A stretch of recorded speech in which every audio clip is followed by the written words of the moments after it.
Welcome. You have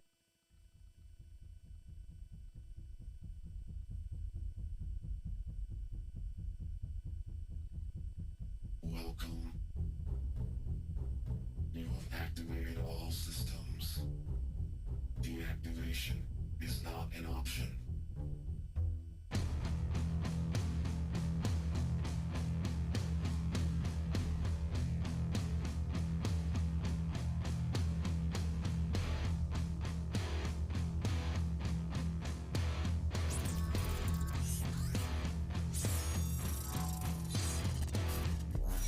The end is where we begin.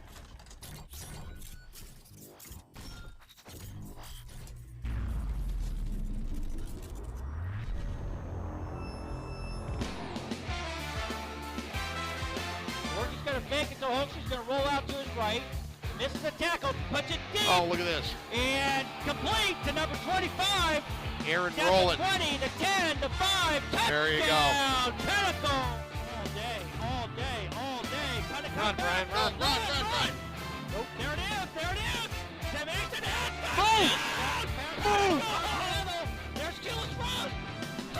Yeah, oh my God. Goodness. Wow. One-handed, incredible. That is one of the greatest catches I've ever seen.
Welcome. You have activated all systems. Deactivation is not an option.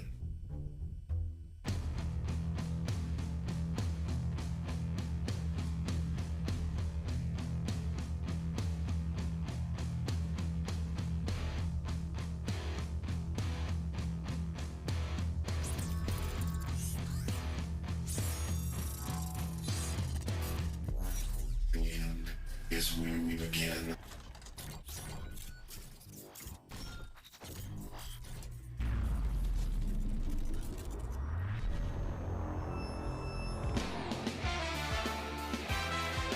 Morgan's going to fake it to Holmes. He's going to roll out to his right. Misses the tackle, puts it deep. Oh, look at this. And complete to number 25. Aaron Down rolling. the 20, the 10, the 5. Touchdown. There you go. Pinnacle. All day, all day, all day. Pinnacle. Run, Brian, run. Nope, there it is, there it is. Sam Aitken has Boom. There's Gillis Ross. Oh, my God. Goodness. Wow. One-handed, incredible. That is one of the greatest catches I've ever seen.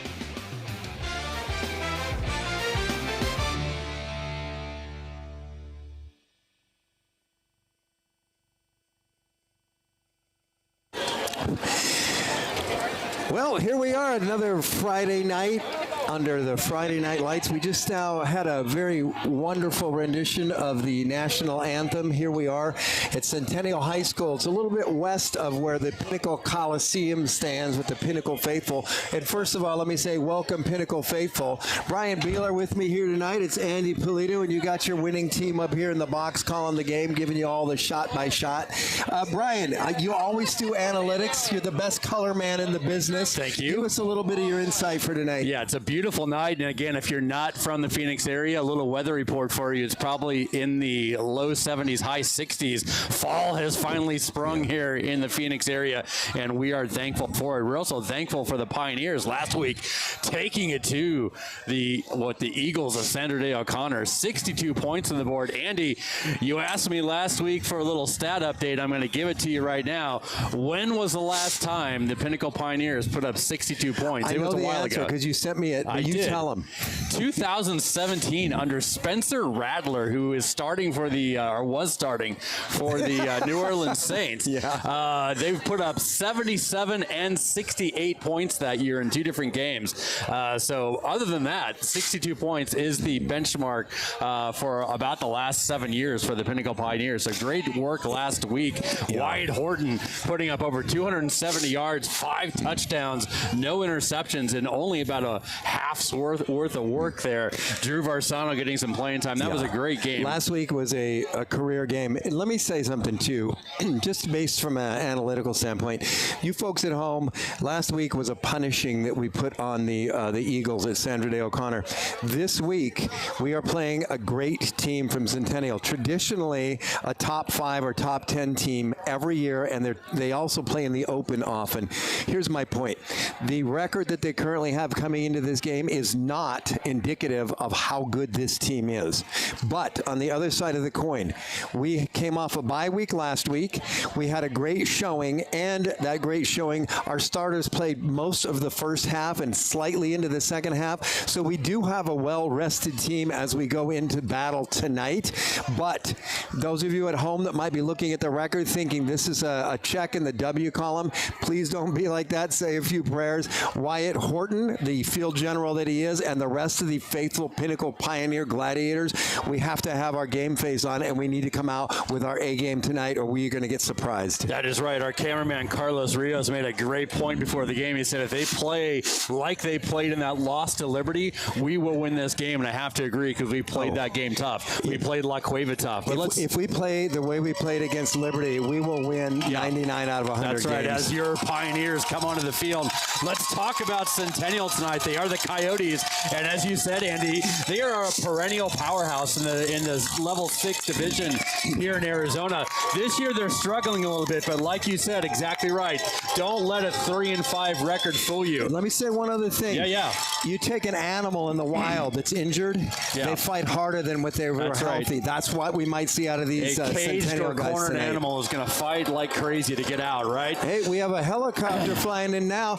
You know what? I'm hoping that's Trump coming in to give us a nice speech here and rally the troops. That's cool. We got a little flyover going on here tonight. And this is planned because the firefighters are keeping everybody off the field. I do so see that looks like a Coast Guard helicopter, or at least a life rescue.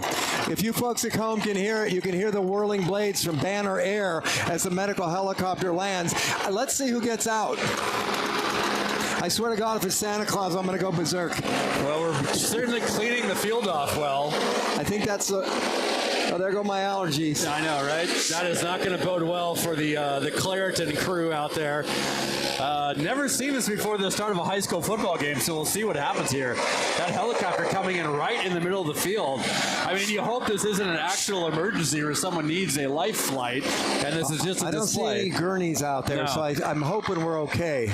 All right, the helicopter is on the ground as they figure out what's going on here. Let's talk about the Coyotes from Centennial. Now, they have 5 losses on the season, but Andy, let's talk about those 5 losses. They are to the number 8, the number 7, the number 5, the number 11, and the number 6 teams in the state of Arizona. My point is, Andy, they were in each and every one of those games. And yes, in a normal year, Centennial is probably going to win a majority of those games. This year they lost, and that's been the difference of their season. Talking to the players this weekend as I ran into them. You got it. Yeah, I'm not sure who we have here. Talking to the players, their general consensus coming into the game that they had just a problem, a cohesiveness problem on their team. We'll see if they can pull that together tonight. Their stats also don't belie what the record or how good a football team this is. They, their quarterback not throwing for a lot of yards. The quarterback only has 1,100 yards. Wyatt Horton almost has 2,000 yards on the season. And they have a dual quarterback system going on here with another quarterback, second quarterback having a lot of yards. Here's what to watch out for tonight, Andy. Their defense has 29 sacks on the season. Ooh, that's if nothing incredible. else, Wyatt Horton needs to be aware, needs to be alert. Does that lead the state as far as team sacks? I'm going to get an answer for you. I'm not sure on that. That would have been a good one to look up. As a comparison, the Pinnacle Pioneers have 19 sacks on the season, which seems like a good number, but the Coyotes averaging almost 4 sacks a game. The other thing, Andy, is they haven't put a lot of points on the board this year. When you look at the sheer comparison, Pinnacle puts up about 43, Centennial only 19. But again, it's going to be interesting to see if this offense for Centennial can get it going tonight. We've games that Pinnacle has to start better on defense. They can't wait and see what's going on. They have to get going early on defense. We'll see if they can do that tonight. Brian, we talked about that last. A lesser team, let's say, stay in the game throughout the first quarter, which is fine when you want to talk competition. But when you looked at Pinnacle and our ability at halftime after a 14-14 end of the first quarter to go into the locker room at 49, his dad just before the game. Not going to give you the secret sauce here, but I will tell you this. Wyatt comes out on the field and he gets a premonition, right? And he always has a good feeling on a field like we're playing tonight that he played on 2 years ago. So if Wyatt has a good feeling, just like that Over the Hedge movie, my shell is tingling when I hear that. Yeah. All freshmen. Very rare. And very good, by the way. Yeah, they've got one senior that has only played 3 games, so I don't know if he's playing tonight. Well, outstanding Pioneers here as our captains There's so are many. out there. Do we have time? We have time to talk about Wyatt Horton. I'm not gonna give that opportunity up. Almost 2,000 yards in the season, 241 yards per game. Wyatt Horton has 22 touchdowns on the season this year. He had 21 of them last weekend. Yeah, with just a few games left, only 3 interceptions. He's raised his quarterback rating to 129. That's unheard of. It is. It's very good, and on top of that, he's got 6 rushing touchdowns. So great season so far for Wyatt Horton. Listen, folks, I just want to tell you we've got our team captains to the field for the coin toss. But while we're waiting for that, I want to give a couple of quick shout-outs here. Number one, I want to talk just a little bit about Braden Frick. Braden Frick, play your heart out, kid. Love you. The Pickles in Wisconsin are sitting around with a jar of pickles and sour cream watching this game. They're going berserk over there right now, and the game hasn't even started yet. So, Braden, every week I get a text from him, and every week I'm thankful that the Pickles are with us. I also want to give another shout out. Dominic Polito's cousin, Jody, and her husband, Mark Finn, are sitting there in New Kensington, Pennsylvania, with a bucket of pierogies sitting there on the side, drinking some Iron City light beer, and they're cheering little Dominic Polito on. So thanks for being with us tonight, Finns. We appreciate having you. Love you riding shotgun with us. And best of luck out there to Dominic from his cousins. Yeah, Braden Frick and Dominic, both playmakers from last week. Braden had his second interception of the Ewing had an interception for a pick six. Dominic Polito had a fumble recovery early in the game almost to turn that defensive tide around after a poor start. I didn't say this. Winning this game is that our defensive backs and safeties play a solid game, because these wide receivers for Centennial, they are going to come. Now, folks, if you're just tuning in, I want to tell you the Pinnacle Pioneers have won the coin toss, and they have elected to defer kickoff. Excuse me, I got this backwards. Centennial won the coin toss. They will be kicking to the Pioneers. Centennial will get the second half kickoff. But what we want to do is we want to start off on fire. We're going to see Wyatt Horton, that he is, march down the field and put 7 up on the scoreboard before we get through the first 6 minutes of the first quarter. Well, we got our back to receive. Is that Miles Stepney, number 47, with him back there? Miles Stepney. Yeah. Hey, wherever you go. Lugo. That's right, Alex Lugo. Usually we would see Deuce Postel back there with Alex, but Deuce has a little bit of a hamstring injury. He is sitting out tonight for the team, but we've got a lot of other guys that can fill in. Andy, exciting game. I'm looking forward to it. Big one for the Pioneers. Yes, it is. The kick is off, and it goes to Stepney's side of the field. He's fielded at the 5-yard line. He's to the 10, the 15. He's to the 20, 25, up the middle, 30, down at about the 31-yard line. Miles Stepney, an outstanding way to start the game for the Pinnacle Pioneers. Yeah, that's great. All right, as we get started here, we have some great sponsors here for Pinnacle Pioneer football this year. Pinnacle Football would like to thank each of our incredible sponsors for generously supporting our 2024 players and football program. Our sponsors make it possible to make football program and compete at the highest levels across the state. Fans, please support our sponsors in seeking quality establishment and services for both personal and business needs. You can visit pinnaclefootball.com, visit the sponsor page, click on any sponsor ad, and you can access their website directly. Let's go, Wyatt Horton. Hey, folks, spend your money with the people that spend their money on our Pioneers. Out of the shotgun, we've got one man in the backfield, 2 tight ends split. Danelli goes in motion. Here's the snap, the handoff over the left guard and left tackle. He's up to about the 36, 37-yard line. That's a pickup of a good solid 6 yards on first Should have down. been Xavier Valdivia. He is actually still down a little bit. Maybe he came down hard on his hand there. No. We got to have Xavier Valdivia in there. It's a little bit of a limp, so it's probably a thigh. He maybe got a stinger in that right leg. Maybe a little Charlie horse or something. Well, hopefully we'll see him back. I'm guessing we have Gavin Hammond in the backfield now, number 28, and we do. That's the 1-2 punch we talked about the last several games, and we're looking good. 3 wide receivers to the right, 1 man in the backfield. Wyatt claps his hand out of the shotgun. Here's the snap, and the play is blown dead, and I'm going to guess it's a false start. I don't know. Maybe it's an offside. Wyatt Horton's pointing towards their own end zone. It's an offside on Centennial. Nicely the done. Coyotes, I don't know. Maybe it was Peyote. I don't know. But they were offsides, and that's going to bring us very close to first down. Bring about 2nd and 1 there, Andy, from about the 41-yard line.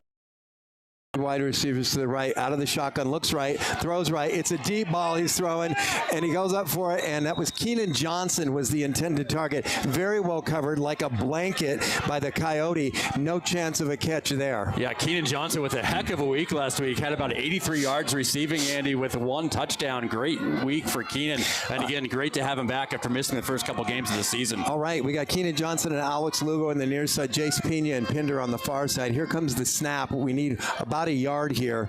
Wyatt steps back. He's looking for, we're going to call it an audible, even though he gets the call in from the coach. Just change the play. Looking to the right. Here's the snap. There's the handoff. He goes straight up the middle, and he's hit, but it's going to be close. Yeah, I don't think he got it, Andy. That was a forward progress is going to be close.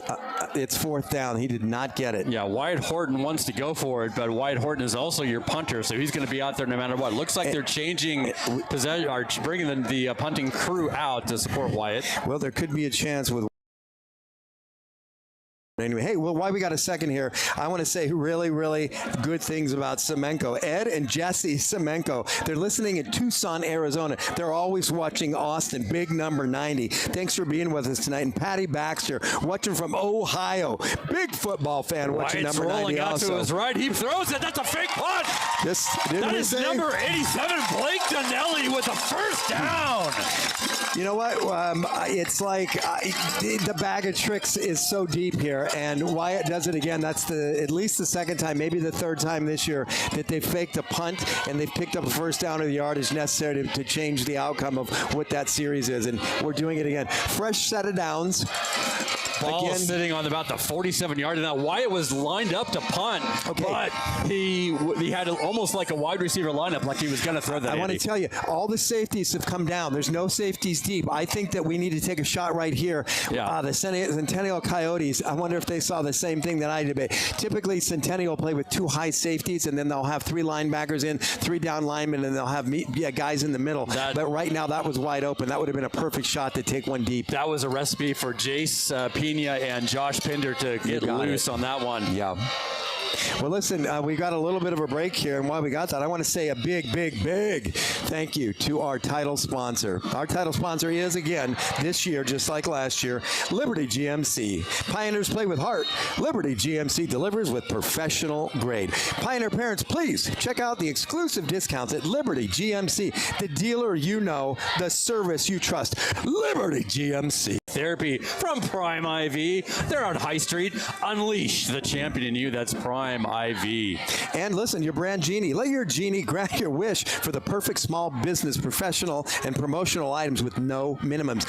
Kidding me? Visit us online at yourbrandgenie.com. Your Brand Genie, proud sponsor of Pioneer Football. Here's the snap. Oh, Wyatt fumbles that one. While it bobbles a little bit, he gets out of it. He takes a throw downfield at about the 46-yard line. What a great move by Wyatt Horton to stay poised after that ball clearly got away from him. You know, it's always nice when a quarterback has a miscue on snap and it falls dead right in front of him instead of taking that football bounce that you see a lot. Yeah. Listen, Centennial has corrected and they brought those high safeties down a little bit, but they're still out there. Here's the handoff. That goes to, I can't tell if that's Hammond or Valdivia. Look like it's Hammond still, but we'll get a number on that. He got a couple yards there, maybe. That is actually good to see Xavier Valdivia back in the game. Yes, that was just something, a stinger or Charlie horse, whatever you want to call it. 3rd and 1 from the 44-yard line. The 44 of the Coyotes. Here's the snap. It's the handoff. A little hole there. There it is. He got just enough for the first down to about the 41-yard line, maybe 42. But that's going to bring a new set of downs. You know what I like to say? 1st and 10. Do it again. Great job by the offensive line there to just get a gap for Xavier to run through. That's going to be a first down. Ball's right on the 41-yard line of the Coyotes. Hey, quick shout out right now after this play. Wyatt rolls to his left. He scrambles. He's throwing a big one downfield. Keenan Johnson has the ball at the 5, and he steps in for a touchdown. Wyatt Horton, great field awareness to see the whole play shift from the right to the left and see Keenan Johnson get open at the 5-yard line, throw a perfect pass to take it in. And the Pioneers, with 9 minutes, 17 seconds left in the first quarter, go up 6-0. And the point after attempt coming on here in just a minute with Ryan Orzel stepping in. Wyatt Horton going to his left with, of course, with a right-handed quarterback, not the easiest thing to do. Throws a bullet. My goodness, Keenan Johnson was open by about 5 or 6 yards. He was open by so much. It was beautiful. What a great play. He was lonely. 9 minutes and 17 seconds left here in the first quarter. You've got your Pioneers pending the extra point, up by 6. Ryan Orzel is lining it up.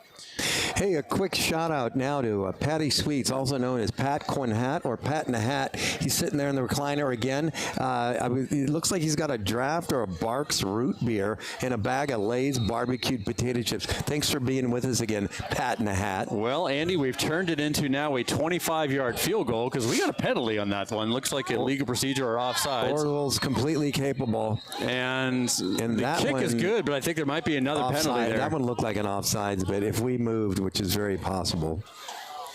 Yeah, I think it's on the defense. I think it was offsides. If he grabs his hips and starts to go into a dance move, we know it's offsides. Yep. Yes, he did. There you go. So that's offsides. That's going to bring it back to where it was before. This is going to be now just a regular extra point for Ryan Orzal, who made it one time. He got a little practice there, Andy. Let's see if he can get this one again. Students showing up. It's pajama night, Andy. Yeah, you got folks at home. You won't believe this, but Brian Beeler and I are both in our pajamas. Actually, to be quite honest with you, you don't want to see me in what I wear to bed. Brian Orzal Kick with is the up, kick. and I think it's good. It may have gone left. Nope, That it went is through. good. We now have, with 9 minutes, 17 seconds left in the first quarter, your Pinnacle Pioneers have jumped out to a 7-0 lead over the Coyotes of Centennial. Now let's see what we can do on defense. Yeah, very important for this defense to come out and make a statement earlier, not let the offense of Centennial come down and score like with last week. We thought we were going to have a shootout last week. It was 14-14 early in the game before Pinnacle shut it down. We had a 12-minute shootout, and then when the first quarter ended, it all went to Pinnacle. Well, it all started with Dominic Polito's fumble recovery, to be honest with you. That was a good one. Yeah, that was a martial art-like move by Dominic out there in the field. How about for your martial arts needs, Gracie Jiu-Jitsu. They're in Phoenix providing premier self-defense programs for the whole family, serving our community from 2 locations, Tatum and Bell, and they're also at Thunderbird and Bell. Bell Road and 51. Check out Gracie Jiu-Jitsu. Ryan Ozel addressing the ball, a little bit of a fake there. They thought it was onside. Here comes the kick. He didn't get permission to kick it deep, it looks like. It's fielded at about the 9 or 10 yard line by the Coyotes. He's got a little lane. His legs are taken out from him at about the 27 yard line. The Coyotes will now come out on offense with their full complement of offensive people. We'll see what they can do for us. But in the meantime, that ball did travel quite a ways. And when I think of travel, Brian, I always think of Lux Rally Travel. Whether you're planning a weekend getaway or a month-long adventure, let Lux Rally Travel guide you, your go-to resource for all things travel-related. Lux Rally Travel, proud sponsor of Pinnacle Pioneer Football. I see Dean Vincent in there. He's licking his chops. I can see the saliva dripping out of his mouth. He's got that quarterback in his eyes. Yeah, go ahead. No, you go, sir. Here we go. Here's the handoff straight up the middle. He's got a lane. That's going to be a touchdown. He may take that to the house. I see Frick and Dominic Polito pursuing. Okay. They did get him on the 5-yard line. I didn't see. Was that Xavier Thomas? Yeah, I think it was number 32. Xavier Thomas. Just a Great wide job. open run right up the middle, number 5 for the Coyotes. Didn't get touched until Thomas brought him down. Not the way we wanted to start this game. Hopefully that gets all the butterflies out of their stomach and gets these guys focused on what's going on here. We got 2 wide receivers to the right, 1 to the left. I'm thinking the slot receiver is going to run a post pattern.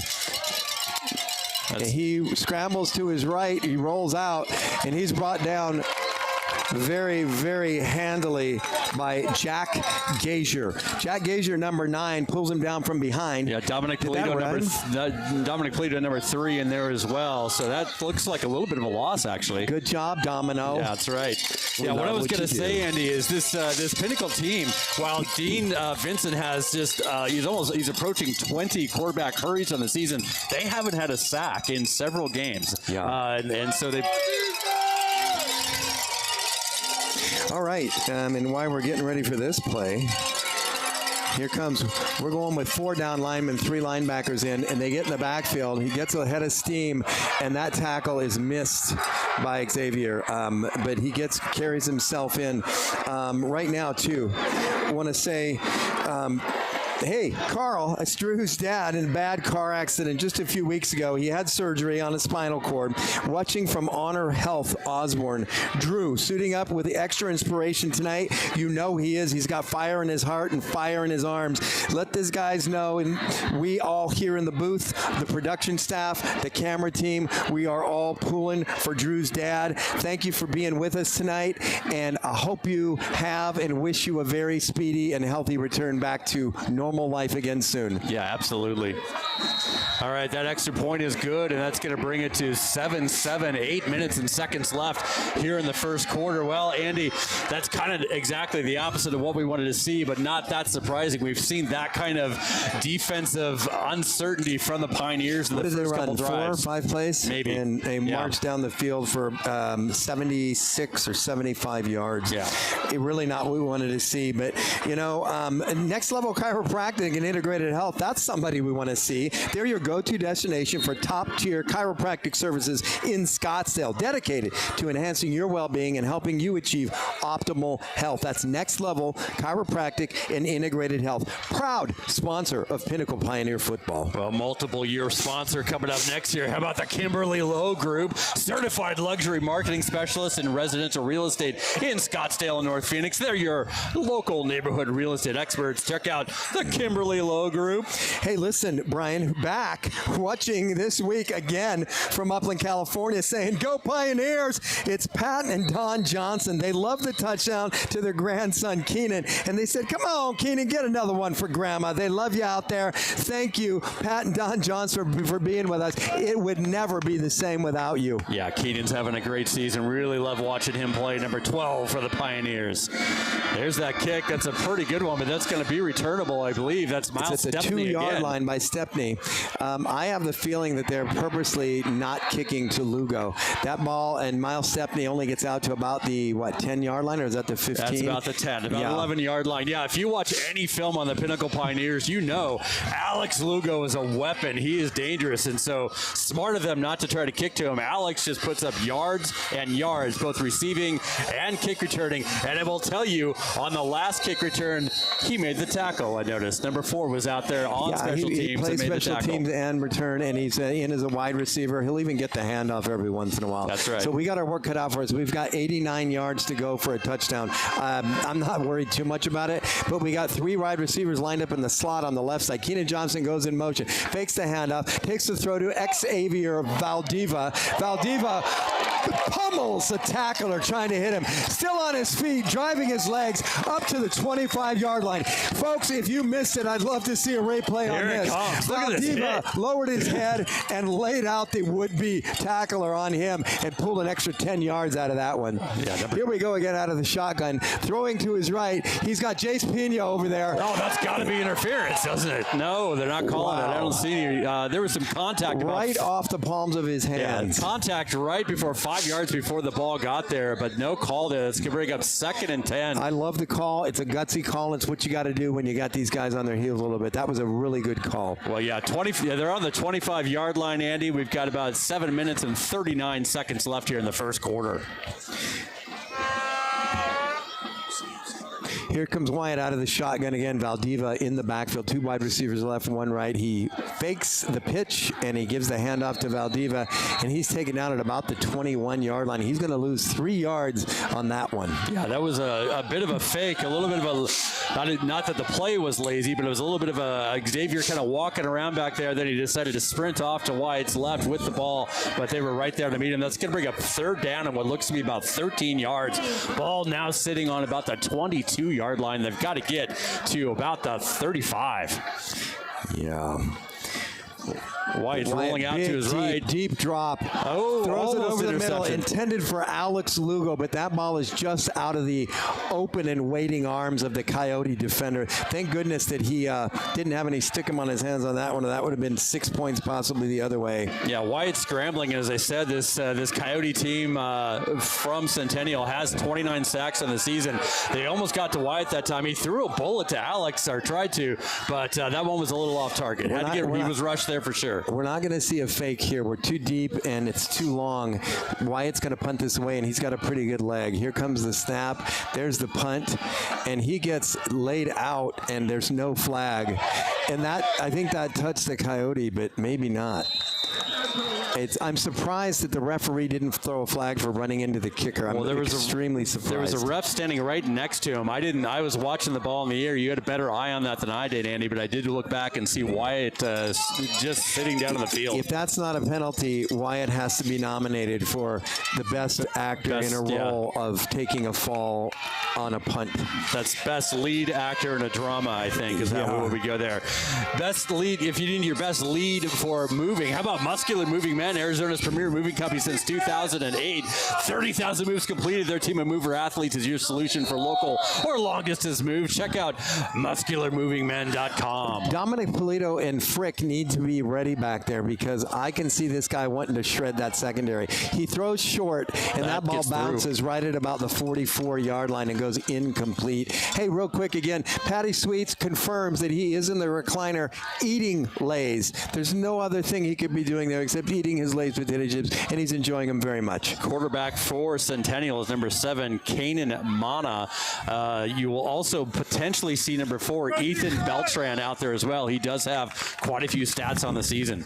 They brought in 2 tight ends, obviously, to block. This looks like it's going to be a pass. One guy in the backfield, man in motion goes. Dominic Polito covers him as the spy, and he comes out of the backfield and gets right around Dominic, gets at least, it looks like 11 or 12 yards. He's got enough for a first down. Yeah. The sticks are going to move. This run defense has got to get it together here. Usually the Pioneers are really good at pulling in those layers and having those defensive backs and safeties come up. Thank goodness Dominic was there. He did make him juke and gave some time for someone to get it. That might have been another big game. What's happening now is they're running some trickery, and it's working, and we gotta take these tricks away.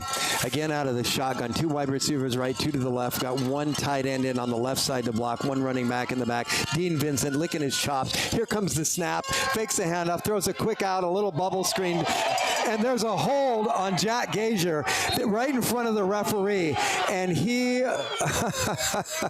I'm not going to say right a word. In front of the referee, right in front of the bench, right in front of the crowd. I'm going to say that was a missed call or a bad call. I'm not saying that. Everybody saw that one. Brady Boquist coming out of the game there. That Jack Gazier was definitely held there, but no call. This is going to have 1st and 10 for Centennial. They are on the Pinnacle 38-yard line.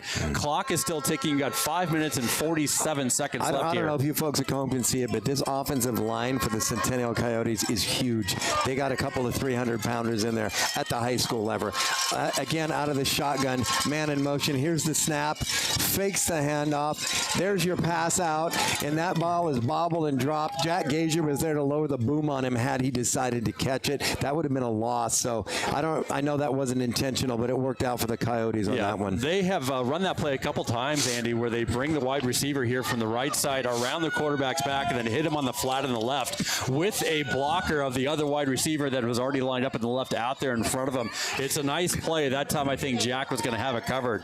We got 2nd down and 10 from the 38. 5 minutes, 29 seconds remaining in the first quarter. 2 wide receivers to the left, 1 to the right, tight end in to block. Here comes a snap out of the shotgun. There's a handoff straight up the middle. He runs into a host of Pinnacle Pioneers, and he's brought down for a minimal gain of about 2 yards. Still on his feet. But they're saying, hey, welcome to the turf at Centennial High School. Yeah, it took a while there for the referee to actually blow the whistle. It was very late into that pile before he did, and the Pinnacle Pioneers, as they should, played to the whistle there, Andy. Exactly. It's a 2nd and 10. They lost 2 yards on that one. It's going to be 3rd and about 8. Third. Yeah, 3rd and 8. 3rd and 8.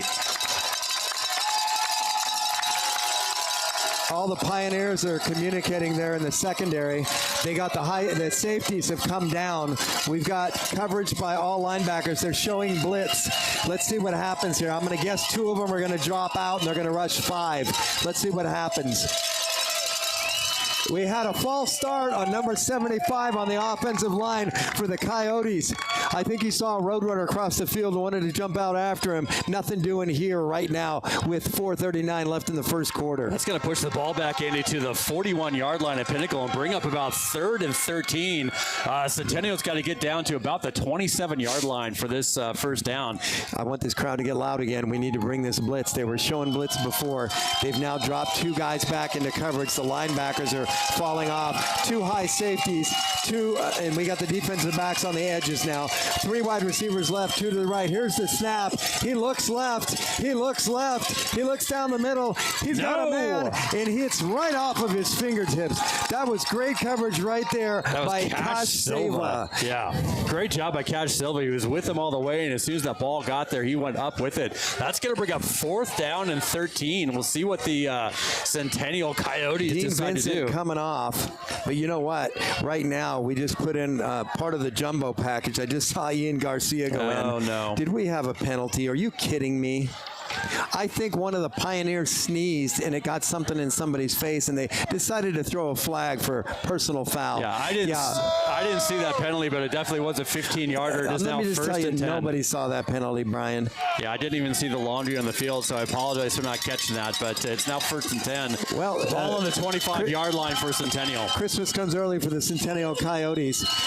2 wide receivers left, 2 tight ends in on the left side, a wide receiver right. Mango's in motion. Could be a screen here to the right side. Opens a handoff up the middle. He's got a little space, and finally he's brought down. Finally.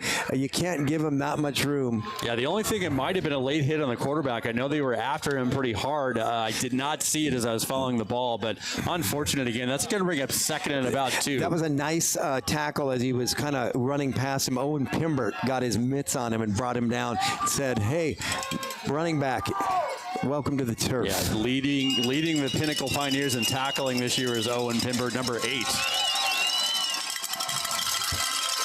All right, here's the snap. It's a run right up the middle again. They're going right over the nose tackle and the left guard, and they're getting the mileage they need every single down. We don't have an answer for stopping them yet. They're now knocking on the door at the 13-yard line of Pinnacle, and it's another first down. Yeah, time is at 3 minutes and 35 seconds here, Andy, in the first quarter, and Pinnacle could really use a stop here. Field goal would be fine. 2 wide receivers to the left, 1 to the right. Nobody's in motion this time. Fakes the handoff. There's a quarterback keeper, and he goes up the middle. And he's met rather abruptly at the line by 4 white jerseys. The first one that I saw get in there, and I know there was more there, but I saw Terrence Hobson get in there first. Yeah, that was a great play there by the Ian Garcia coming out, getting a little air. Great play there by the defensive line. The quarterback only has about 144 yards rushing on the season, about 3 yards per carry. So not a running quarterback per se, not like our own Wyatt Horton there. We've got, they're looking at, they're taking a lot of time. I hope there's a play clock running here, because right now these guys are going to have to take a timeout here in a minute. It's 2 wide receivers to the right, 1 to the left, 2 tight ends in right now. It looks like this is going to be a throwing down, but he does have 1 wide receiver in the backfield, and the handoff goes to him straight up the middle, and he's brought down after a gain of what looks like 3 yards. Yeah, it's going to be right about the 5-yard line, Andy, maybe the 6, and that's going to bring up 3rd down and not goal. They could still get a first down here, but a crucial down here for the Pinnacle Pioneers. If they could get a stop here, Andy, and force a field goal, I'd say that's a little bit of a win. Actually, it's about a 3rd and 5 from the 6-yard line. Or 7. Yeah, they have it on the 7 as a scoreboard, but they're calling the play in. We'll see what they got here. They got 3 men out to the quarterback's right, 1 man in the backfield. This crowd needs to get loud. 1 running back in the backfield. They got 3 wide receivers to the right. They got the jumbo package on the line. Here come the Pioneers. They brought everything, and they're going to take him down for a big-time sack. Great. Dean Vincent was right there. I'm trying to get the number on the person that brought him down. I couldn't see who it was. Is that number 34? I want to say it was Reed Clucka, number 34, I believe. Or was that David Malumba? I couldn't tell. It was 34 or 31. 34. Reed Clucka with a sack there. Clucka. Taking him down. What a great play by Reed Clucka. He's a linebacker, great standout on the junior varsity team last year. They're going to have to kick a field goal here, and this is a lengthy one. It's about 32 yards. Here comes the snap is down. It's up. It looks good if it didn't go right. It's That's good. Okay, Yeah. right. Snuck it in the So right side the there. Coyotes with their first lead of the night. It's now 10-7 Coyotes. There's just over a minute left to play in the first quarter. The south end of the end zone leading towards the 101 has a few fireworks going off. I'm radioing to the firework crew, hey, I'm glad you got a chance to shoot them because you probably won't be doing that the rest of the night. Well, our defense, when we hit the second quarter, that's when they get in full warrior mode. Well, Reed Kleka saving the day there with a sack on the quarterback. That could have been a touchdown for the for the Centennial Coyotes. What a great game changer that was there. And it's time to build another scoring drive here. And you know what? When I think of build, I think of Keegan Builders. Expert management for all your commercial construction needs. Proud sponsor of Pioneer Football, Keegan Builders. How about Team Dawson? They have laser engraving. They provide customized engraving on a variety of products, specializing in the ever-popular drinkware and other promotional items. Check out their website at teamdawson2014.com. That's Team Dawson.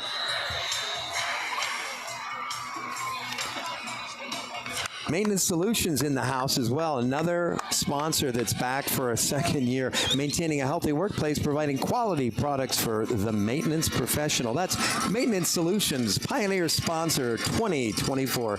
Here's your kickoff. That's going to go down to Miles Stepney again. They're purposely kicking away from Lugo because Stepney lined up. He's at the 20, 25, 30, out of bounds at the 33-yard line.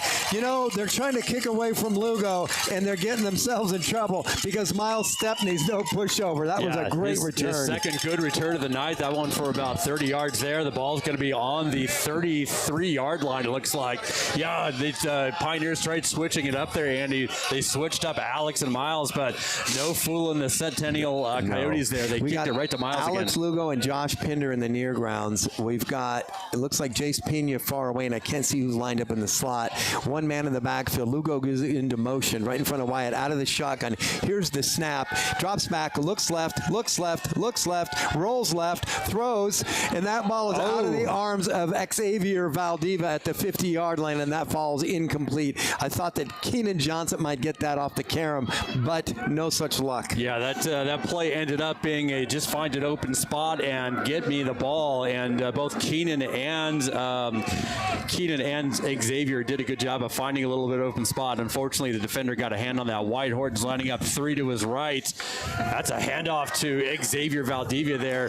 Brought down quick. I think the ball came might loose. be on the ground. I believe Pinnacle hopefully got it back there. I don't see an indication yet, but I think it is. Hey, a real quick shout out to one of our Dallas, Texas family friends. Oh, they gave that ball. They gave the ball to the Centennial. Coyotes. Not what we needed here. Not what we need ever. That's a rare fumble for the Pioneers, Yeah, Andy. We is. haven't seen hardly any of that this year. Xavier Valdiva fighting hard, but unfortunately let that ball go before he went down, and that's going to be Centennial ball right at about the 32, 33-yard line. Again, a shout out to Dallas, Texas fans, the Michael Sanchez and family. He's got little Kaleo sitting there on the couch with him, munching away at a big basket of Halloween candy. And you know what? Kaleo's sitting there wondering, where's the defense at? Hey, listen, Kaleo, the defense is on the field, and you're going to see him put up a healthy stand right here. Yeah, they're out there, and they're ready. 37.5 seconds left here in the first quarter. Coyotes up 10-7 on your Pinnacle Pioneers. Here we are again out of the shotgun. Looks left. How did he escape that? They had the bubble screen covered. Yeah. The guy had nowhere to go with it, so he tucked it, and he evaded two rushes that were right in his face. Yeah, J.I. Ewing had a really good chance of getting him there, but the quarterback juked him a little bit, but that is no gain on the play. It's going to be 2nd and 10. Quarterback did a good job at getting it back. And that's fine. Ball is on the 33-yard line. We need to talk about something else, though, right now in this timeout. Clayco Construction. It's the art and science of building. Check out Clayco Construction. Nautical Bowls at Desert Ridge. It's our superfood bowls, are complete meal, and it satisfies hunger and making you feel great at the same time. Who knew you could get a double whammy out of Nautical Bowls at Desert Ridge? We knew because they're a proud sponsor of Pinnacle Pioneer Football. Nautical Bowls at Desert Ridge. That's right, and check them out next week at Pinnacle Pioneer Stadium. They will be there serving up those bowls. Nautical Bowls in the house. Well, as we end here the first quarter, 12 with 12 minutes left. Well, of course, there's going to be 12 minutes left. It is 10-7. Your Pioneers behind right now, and they just gave up the ball. But if you need to end your night in a great way, check out Culver's Frozen Custard at the corner of Cave Creek Road and Rose Garden. Welcome to Delicious. Hey, listen, I want to end my night in a really great way, but Brian is not going to be at Culver's. No. But listen, Culver's is great food. Don't get me wrong. I have other You just have intentions. other plans. I you got you. it. Yeah. And it's not a bowl of candy like Kaleo. Yeah. How about Papa John's Pizza? Enjoy the ease of ordering delicious pizza for delivery or carry out from a Papa John's near you. That's Papa John's Pizza, proud sponsor of Pinnacle Pioneer football here We in 2024. switched ends of the field. The Coyotes from Centennial working out of the shotgun again. 3 wide receivers left. 1 man comes in motion, takes a stop at the, and the. We sent the free safety in from the left side of the field, and that was our guy number 20. It was Xavier Sanders. Yeah. He left his feet, unfortunately, and as he did that, the quarterback ran around him and picked up what looks like about 8 yards, 7 yards. The quarterback, and again, Kanan Manna for the Centennial Coyotes, not a great runner as far as the stats go, but has shown a couple good moves here. We're making tonight. him look good tonight. We are making their whole team look good tonight right now. That's all us. It's nothing on 11 them. minutes and 25 seconds left here in the first half as Centennial is taking their time here. 2 wide receivers to the left, 1 to the right. Man in the backfield. We're showing blitz. Let's see what happens here. How are they going to cover this? He hands the ball up the middle, and he's brought down very quickly in the backfield by Dylan Ockery. Yeah. That was a quick tackle for a loss. Great job, Ockery. Yeah, that's tough to do. Dylan got great penetration there, but turned around, got that runner as he was running by him, and took him down. That's going to be... It's 4th down now. It is 4th down, and they've got about 3 yards to go. And So they're going to go for it. Pinnacle defense holding tough. Ball's on the 26. Looks like you got to get to about the 22 for the first down.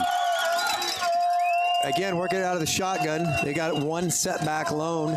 2 wide receivers to the left, 1 to the right. Extra man on the line of scrimmage. They got the jumbo package in. You can see these big guys in there. Here's the snap. He looks right. Dominic Polito coming in on us. That's a holding call right there. Dominic Polito's going to draw the holding call as he came across from the end. Be interesting to see if they decline that with it being 4th down. They it's don't 4th really down. need it. They got to decline it. Dominic Polito, number 3, and Brady Boquist just chasing that quarterback down. Owen Pimber back there, too. Good job. He had really no chance. What a great stop for your Pinnacle Pioneer defense. What a needed stop. Yeah. Again, just like last week, Andy, it takes them a couple series, but once they key in on that offense, they really start playing well. So here's what they're doing. They're dialing up either what looks like a blitz or they're bringing a blitz. And when they bring a safety or a defensive back off one of the ends, somebody usually gets there. And that's what caused a quick decision by the quarterback and a bad decision. Incomplete pass, but a holding call. Whatever happens, we were going to get that ball anyway. Well, I said at the beginning of the night, we have not had a lot of actual sacks, but the quarterback hurries just keep piling up here, Andy. 2 Good wide job, receivers defense. to the right, 1 to the left for Pinnacle. 1 man standing in, that's Blake Donnelly. He fakes the handoff and he rolls to his right. He throws it out to Blake Donnelly. 30, 35, 40, 45, out of bounds at the 49-yard line. He was clearly in the white paint when he was pushed. I'm very surprised the flag wasn't thrown. Yeah, they're going to mark that right at about the 49-yard line, still in Coyote territory, but great run there by Blake Donnelly. That's a little sleight of hand by the Pinnacle Pioneers. They need to run a play like that all night. They need to run it to both sides of the field. Hey, it's easy for me to say up here. Yeah, it's a little more difficult on the field. Fake run up the middle to Xavier Valdivia on that one, but it faked out everybody. Blake 3 Donnelly wide had all receivers kinds to the of room. left. Is this Valdiva over here in front of us? He throws to Valdiva, and it's a little too tall to call out of the outstretched arms of Valdiva at about the 49-yard line of the Coyotes. That ball goes incomplete. But you know what's not incomplete? Arena Sports Grill. No Proud way. sponsors of Pinnacle Pioneer Football. Arena Sports Grill is Scottsdale's neighborhood grill since 2003. They're located at 63rd and Bell.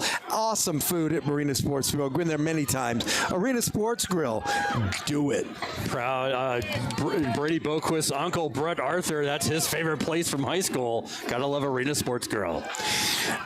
It's a little misdirection to he's gotta Valdivia look- at the 50. He's over to the 49-yard line of the Centennial Coyotes. That's going to bring up a third and about 5, maybe 4. Yeah, good job by Xavier there. Xavier's running a little more vertical than usual tonight. Did you see what they're doing there? Is Wyatt's taking the ball and he's doing a misdirection. Yep. He's looking one way and faking and spinning back around, dumping the ball in the arms of Xavier Valdivia, and he did a good job there, Brian. Xavier on our side now. Here's lining up wide with Josh Pinder here on the Wyatt's right side. And here he Third and comes back 5. in. Xavier going back in. He's lined up as a blocker. Now he's coming back out. 3 wide receivers to the left. Pinder in the slot. Here's the snap. Wyatt's got the ball. Good coverage. Good. And that ball was thrown up for I think that was an Alex interception. Lugo, but yeah. it's intercepted at the 10-yard line. Listen, that was going to be a 4th down. It's not terrible, but it's not good. Yeah, that's what equals out to be kind of a punt there. Alex was just covered pretty well there. Maybe a little early contact, but the referees right there, they saw it better than I did. Unfortunately, that would be only Wyatt's 4th interception on the season, but that's going to give the Centennial Coyotes a first down right about the 10-yard line. Brian, Andy. I have trivia for you. All right. Where is Andy headed to after the game tonight? I'm going to guess it's In-N-Out Burger. You got it. In-N-Out Burger. It's football's Friday night spot. Your local juicy burger joint at Desert Ridge Marketplace. Quality you can taste where quality counts. Thank you again for sponsoring the Pinnacle football team this year. In-N-Out Burger at Desert Ridge. Well, defense is back out on the field. Let's see if we can get another stop like we did last time. We've got 9:23 left here in the first half. Still 10-7. Your Pioneers Watch behind. these wide receivers close to us. Yep, there's a handoff over the right side. Dean Vincent kind of trailing the play a little bit. Wasn't able to get his hands on him, but somebody tripped him up. If I'm not mistaken, that looked like it was Owen Pimbert. Looks like a gain of about 2 or 3 on the play. That's going to bring up second down. Looks like the ball is maybe on the 12-yard line now. We'll give him a 2-yard gain all night long because in 3 downs, that's a punt. It's better than 80 yards, which is what they put on us the first time they ran. Got that right. All right, the Pinnacle Pioneers, they're lining up with, we got Dominic Polito and Frick standing at about the 23-yard line. We got 3 linebackers and defensive backs on each side. We've got 4 men on the line. Dean Vincent looking really hungry. The ball goes out. And just out of the outstretched arms of Jai Ewing. Yeah, he catches that ball and he moves came forward for about really 12 close yards. to getting a hand on that ball and maybe an interception. He read it well.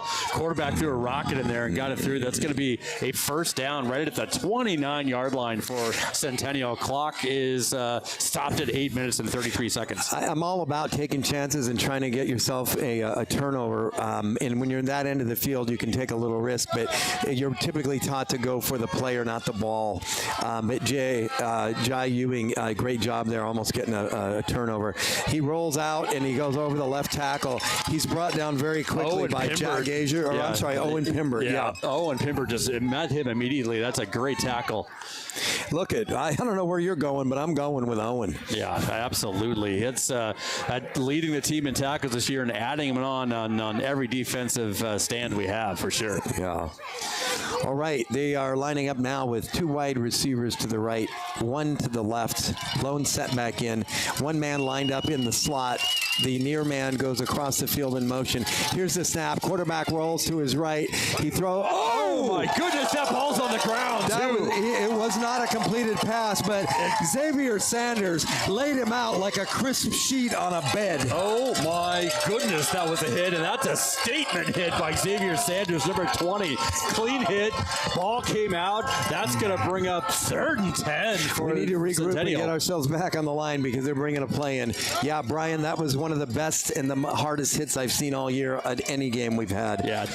Ball is sitting still on the 29-yard line. They need to get, obviously, to the 39 for a first down. 7 minutes, 54 seconds left here in the first half. They're changing it up. The Pioneers have brought their safeties onto the line of scrimmage. We got to watch this guy in the slot. 2 slot receivers on the right side of the field. We've got a timeout by Pinnacle.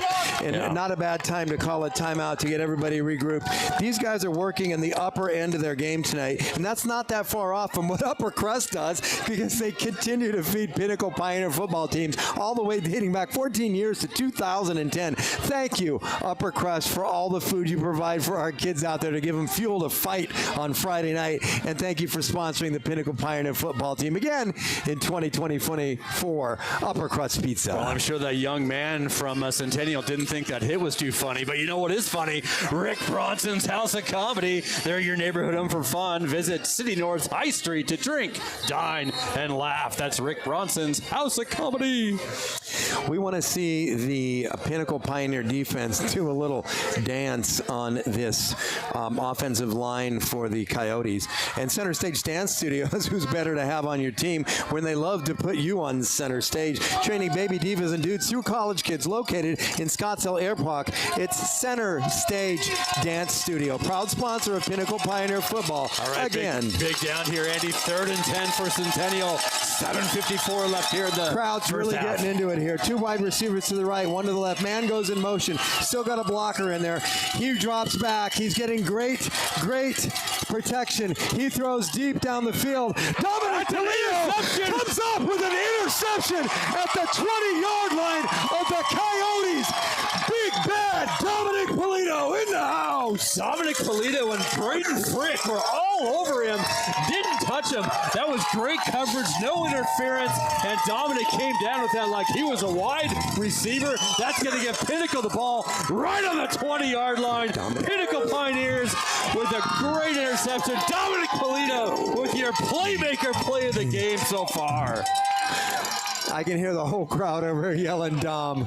His cousin, Jody, she's out in Pittsburgh going berserk right now in New Kensington. Little Dominic just picked one off. Wyatt Horton out of the shotgun now. Handoff. That goes straight up the middle to Valdiva. He's across the 20 to about the 22-yard line. Well, that's Dominic's second turnover in the last 2 weeks. He had a fumble recovery last week that changed the course of the defensive stand there in the whole game. And that was a huge interception, giving Pinnacle a chance to maybe get back on top here. Looks like a 1-yard gain there, Andy. It's going to be about 2nd and 9. Clock is ticking. It's 7 minutes and 20 seconds left here in the second quarter. Nobody in the backfield. 3 wide receivers left, 2 to the right. One of them's Valdiva. He drops back over the middle. That goes to Josh Pinder up to the 30, 35, over to the 35 to about the 37, 36-yard line. Slippery Josh Pinder kind of came in over the middle there, almost got hit, but slipped away and got about 15 yards of the gain. 7:05 left in the second quarter. A big pass downfield to Keenan Johnson. He's got the ball at the 20, down to the 15-yard line where he's taken out of bounds. I'm sorry, at the 30, 25, 24 yards. There is a flag down. It was thrown early while Keenan was en route. That's probably going to be some sort of hold that we're going to decline or illegal contact by one of the DBs. Yeah, we're hoping that's the case. And from the way the players are moving in the field, it looks like that's going to be against Centennial. And it's a big decline there. Cade Majora handing the referee back his yellow laundry. That's going to be Pinnacle. First down. They're sitting on about the 22-yard line. 1st and 10. Clock is at 6:55, Andy. Wyatt's going to surgically try to remove the heart of the Coyotes on this drive. He's got Valdiva in the backfield. One man on the left side of the field. That's Keenan Johnson, the gentleman who just caught that huge pass off the arm of Wyatt Horton. To the right side of the field, we got Lugo, Pinder, and Pena out of the shotgun. Here's the snap. Ball goes to Mr. Valdiva over the left side, going over the left tackle. He's up to about the 17-yard line of the Coyotes. That's going to be a pickup of about 5 yards. Yeah, clock ticking here, 6 minutes and 40 seconds left, and this is a great opportunity for your Pioneers. I see a little Charlie Tabor coming off the field. We've got Blake Donnelly, number 87, the tight end, coming back in. Hey, I just got a nice little email text from, hang on just a second here. Lugo goes into motion. Here's the snap. Drops back, rolls to his right, does Wyatt Horton. Looks downfield. He's got somebody that expected to be in the end zone, but Pinder decided to run a little bit of an out route. Didn't quite make it to the end zone. But while we're on the subject, I got my men, 2 of my favorite guys from the 944th Fighter Squadron out at Luke Air Force Base. My man, Matt Horton. Horton, best pilot I've ever flown with. My man in the front seat when we flew in that F-16. And we got John Beads right next to him. We're watching the Pioneer football game from some bar somewhere while they're eating a bunch of chicken wings. Thanks for being with us tonight, Matthew and Mr. Beads. All right, 3rd and 5 for the Pioneers. Important down here. 6 minutes, 10 seconds left. Wyatt's got 3 men out to his right, 2 men out to his left. Nobody in the backfield. Andy, important play. 3rd and 5. This is very important. I think we're going to go for it if we get down to 4th down anyway. Here comes a snap. It's going to be Lugo's going to drop back. Come on, I expected a bubble screen there. He looks, he rolls to his right. Wyatt Horton, he's evading rushers, and he pump fakes it, and he throws it at the last minute, and he was over the line of scrimmage. We're going to get a penalty there. Either he was maybe over the line of scrimmage. The best case scenario would be that they got a late hit, roughing the quarterback. We'll see what they got. The flag came out when I could see a split second before he got hit. Yeah. So I don't know. I hope you're right, Brian, but let's see what happens. They're talking about it, maybe discussing whether he was. The Pioneers are lining up to go for it if this does end up being a 4th down, and I like the call when we're this deep. We got 5 minutes and 59 seconds left in the 2nd quarter. Pioneers trailing by 3 points. Coyotes That's 10. A personal foul against Centennial for hitting Wyatt Horton late. That's going to bring 1st and 10 for the Pioneers. Brian Beeler fired up his crystal ball here and made that call. I love it. I'm so happy you were right, Brian. Good job. 1st and 10. 1st and goal from about the, looks like the 7 or 8 yard line there. Yeah. Out of the shotgun again. Wide receivers to the left. There's 3. Handoff goes to Valdivia up the middle. He carries 2 tacklers with him down, and he's in the end zone. The referee's arms go up. Xavier Valdivia standing in the end zone with 2 Coyotes draped on his back. The Pioneers now go up by a score of 13-10, waiting for the point after attempt. And all of this comes after an interception down deep in Pinnacle territory. And Wyatt Horton, the field general that he is, marches the team. Interception by Dominic Polito, by the way. And that's going to be an extra point here attempt by Ryan Orzal. Let's see if he can get this one through. He's been great lately. I don't want to jinx it. And it's beautiful. 14-10. Your Pioneers up on the Coyotes of Centennial. 5 minutes, 53 seconds left here in the first half. My goodness, Andy, we saw a little bit of this last week where you worry about the defense. They were giving up yardage, giving up points, and all of a sudden they find that gear, and they are unstoppable right now. The offense following through. We're right where we were last time. Up 14-10. Pioneers looking good right now. I got to give them credit. They look like they're ready. That's a perfect segue into creditready.com, where parents send their kids to win the credit game. Get credit ready for college and life's biggest events at creditready.com. Thank you, Credit Ready, for taking care of the Pioneers this year with your support. Well, how obviously the Pioneers have learned to drive in this game. How about learntodriveaz.com? Help create confident drivers. They're Pinnacle family owned and operated. They cater to your specific needs, and they work around your schedule. For further information, visit learntodriveaz.com. Ryan Orzal, these guys keep faking the onside. They're going to do it one time tonight, and that's why they keep setting it up like that. Ryan Orzal is now going to put his full leg into this one, and that ball is up in the air, and it's going to carry into the end zone. No chance for a return out of that one. Love to see that when our special teams are doing that. You know what else I love to see? Don Johnson, that's Keenan Johnson's father, oral surgeon at North Valley Center for Oral Surgery. Over 20 years experience does Dr. Donald Johnson have. He's been serving the North Valley for your oral surgery needs. Another year behind the sponsorship for Pinnacle Pioneer Football from Don Johnson and North Valley Center for Oral Surgery. Well, Mama Horton probably here in the stands, maybe a little worried about Wyatt, but he got right up and threw a touchdown pass. How about AZ Notary Services with Kim Horton at AZ Notary Services, notary service at your location for your convenience. Visit aznotaryservices.com. He dumps it off in the flat, and this kid's picking up a little bit of a head of steam there. He was just out. Jai Ewing did a diving stab to try to take his legs out from under him. The receiver just slightly juked that, got forward for what looks like about 8 yards. It's going to bring up a second and about 2. They're going into a hurry-up offense. 2 wide receivers to the right, one's lined up in the slot, 1 wide receiver to the left, a man in the backfield. It looks like they're not trying to draw him offsides, but they thought they might have that time. I'm wondering if we might bring an extra rusher in. Braden Frick looks like he could.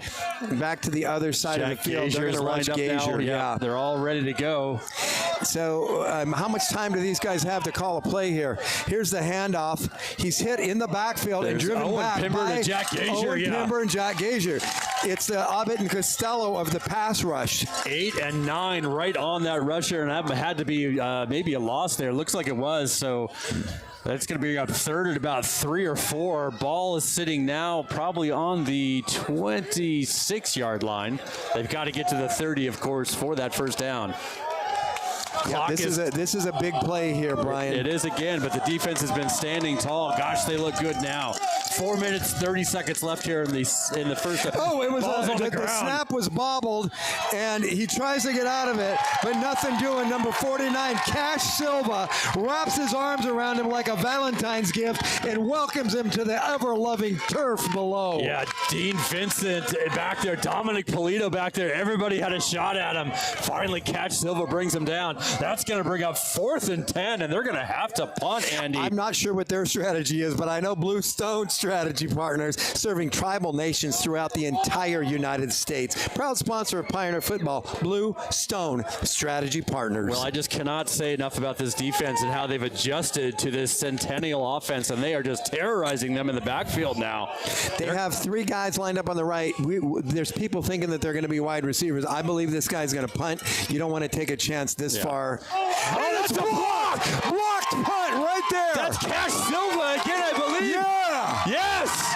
Cash Silva, who just had a sack, blocks that punt hard, Andy, and then he's going to be Pinnacle ball right at the 20-yard line. Yeah, Brian, they've been getting close all night, and Cash Silva finally got his mitts on the ball. 20-yard line, Pinnacle Pioneers. 3 minutes, 32 seconds left in the fourth quarter. Clinging to a 4-point lead are the Pioneers. Excellent field position just inside the 20 of the Coyotes. Yep. Field General Wyatt Horton comes back on the field with his team, getting ready to set up and try to take it in again. Yeah, 3 minutes, 32. Ball is on the 19, 1st and 10 for your Pinnacle Pioneers.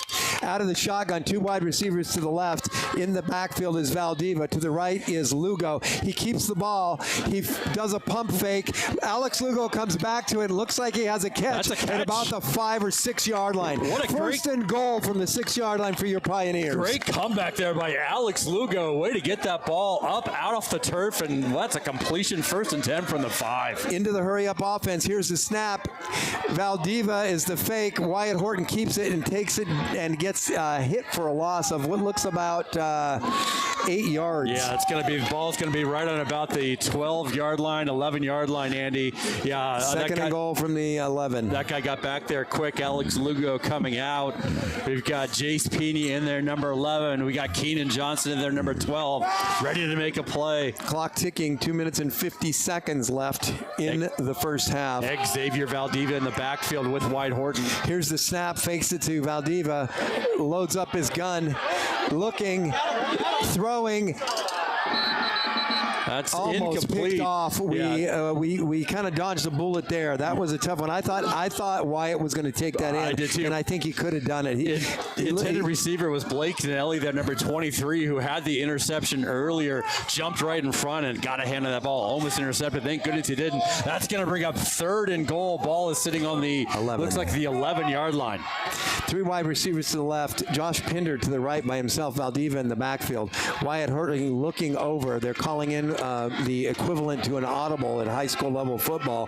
Valdiva moves up to the up position on the right side of Wyatt. That means he's going to be a blocker. He actually comes out of the backfield. Here's a pass to Alex Lugo.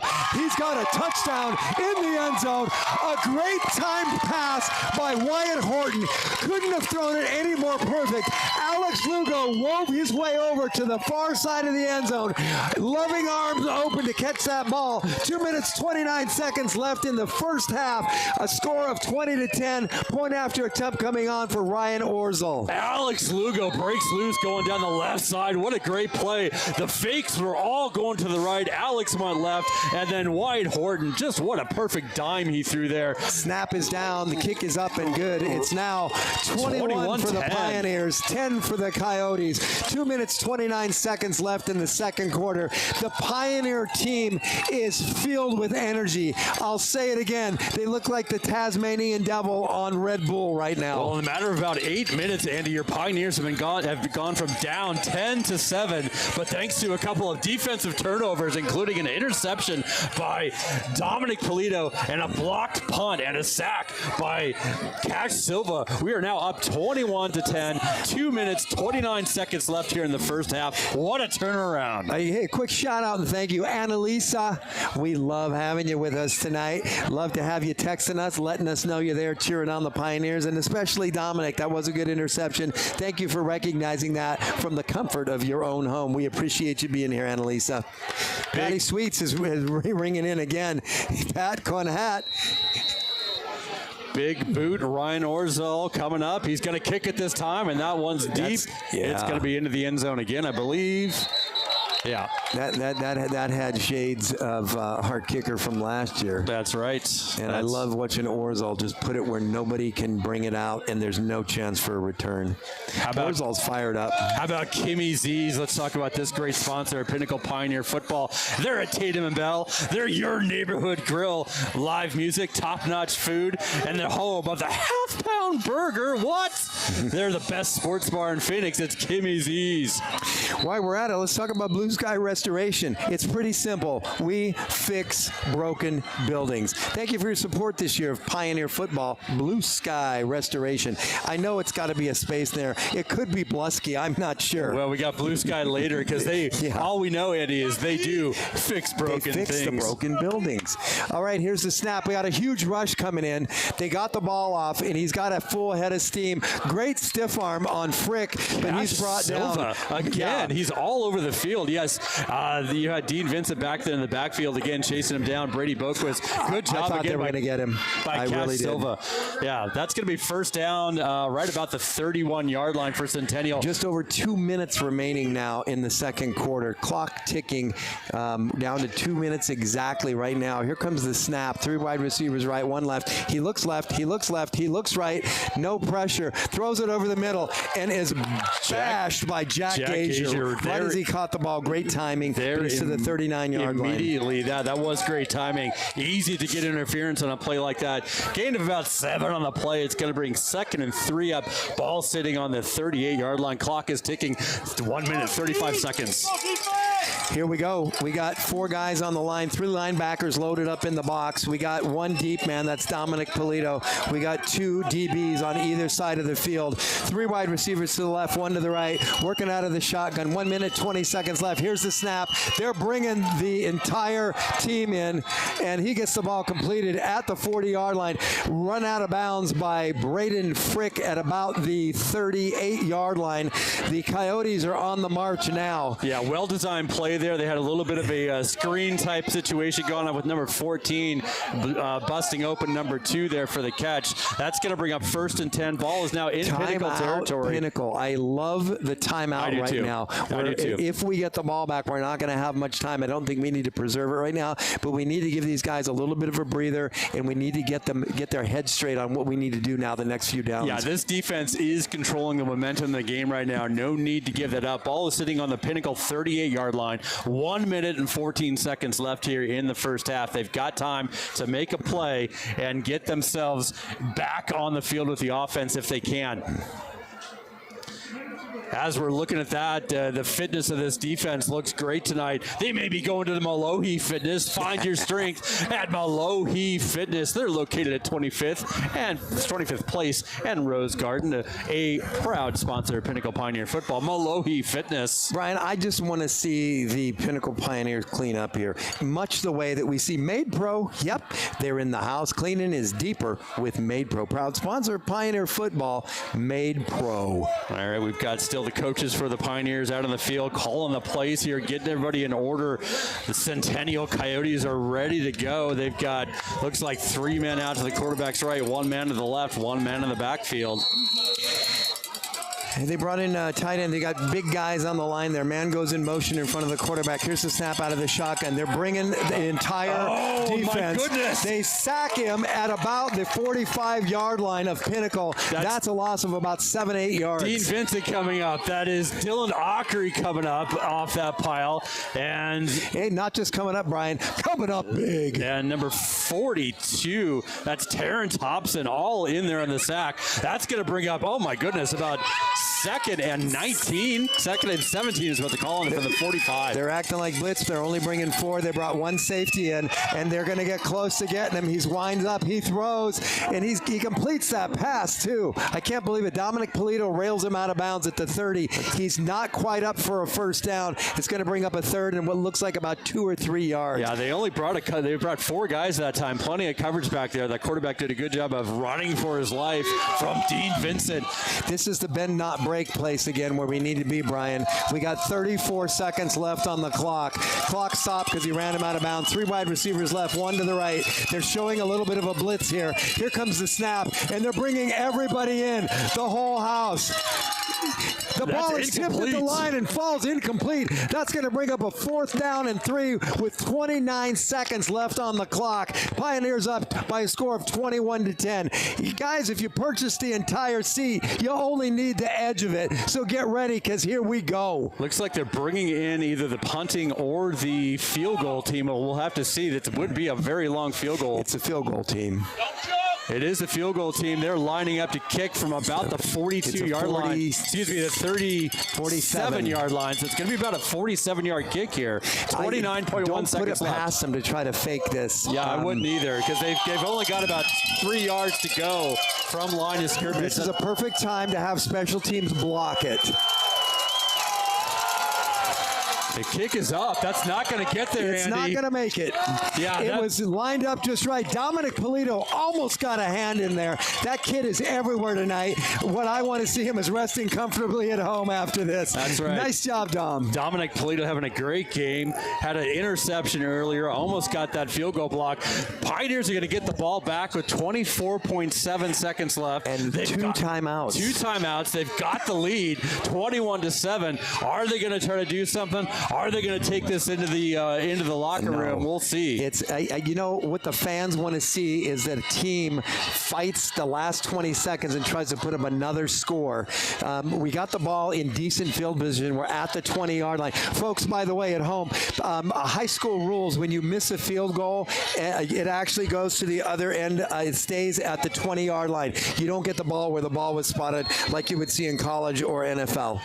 I'm thinking this is going to be a kneel down by Wide Horton. It is. They're in the victory formation right now. And the clock is going to run off. Your Pinnacle Pioneers coming back from what was a 10-7 deficit, now leading 21-10 as the clock runs out here in the first half. Andy, what a turnaround. What a game so far. Brian, we couldn't have called it better. It was 14 unanswered points put up by the Pinnacle Pioneer offense. But you know what? What put them in the position to be where they are right now, going in with an 11-point lead at halftime, was the outstanding and stellar play of the defense. That's right. Wide Horton, as always, just a field general out there, running him down the field, methodical, making plays. The defense came out much like last week, Andy. It was a little concerning. They were giving up plays. They gave up about an 80-yard run to start the game. It was down 10-7. They were not having much luck controlling that defense. And then Dominic Polito comes up with an interception, as he did last time, kind of changing the course of the momentum, and now the defense looks unstoppable. They've blocked a punt. They just had a field goal unsuccessful. Defense really in control of the momentum, Andy, and that's exactly what we need in this game. Yeah, and again, don't downplay or underestimate the capabilities of the Centennial Coyotes. They're a pretty good team, and they're pretty well coached. So just like you would expect of any team that goes in with an 11-point deficit at halftime, they're going in there. They're changing the game plan slightly. and they're going to come out with a different look. So the Pioneers need to be ready to face that different look and attack the way they have before. And keep in mind, the Centennial Coyotes will receive the opening kickoff of the second half. They will. They will get the ball back as we come back. But for now, your Pinnacle Pioneers lead this game 21-10. We will see you back here right before the start of the second half for this exciting game from beautiful Peoria, Arizona. Brian Beeler and Andy Polito taking a quick break. Brian is the man. All right. See you guys soon.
Welcome back, Pioneer fans. You're back on the broadcast with Brian Beeler and yours truly, Andy Polito. We enjoyed a little bit of halftime nostalgia there as Brian Beeler made his way to the snack bar for some nachos with some fake cheese and some pickled jalapenos. Pioneers lead the game 21-10. Got a couple minutes before we end the half here. Hey, I wanted to give a real quick story here if I could. I'm talking now at halftime to Drew Bersano's Nana, okay? And she raked me over the coals. She brought me this wonderful batch of biscotti last week. That's right. Doused it in my coffee all day Sunday, and that stuff was gone within a heartbeat. But Karen is over there in California, Long Beach, if I'm not mistaken, and she says, Nana, that boy better get this right this week. And listen, Karen, I got it right, and you know why? Because Nana promised me a meatball sub at next week's game. Wow. And you know I want that. So, Nana, I'm getting it right this week. Drew's a heck of a kid. I hope we get to see him back there in a little bit this week. Thank you for the biscotti. I'm looking forward to the meatball sub. And Karen, thanks for tuning in Long Beach. Brian, back to you. Back to me. All right. Well, as we come back here for the game, we want to recognize our title sponsor for 2024 Pinnacle Pioneer Football. It's Liberty GMC. The Pioneers, well, they play with heart. You've seen it in the first half. Liberty GMC delivers with professional grade.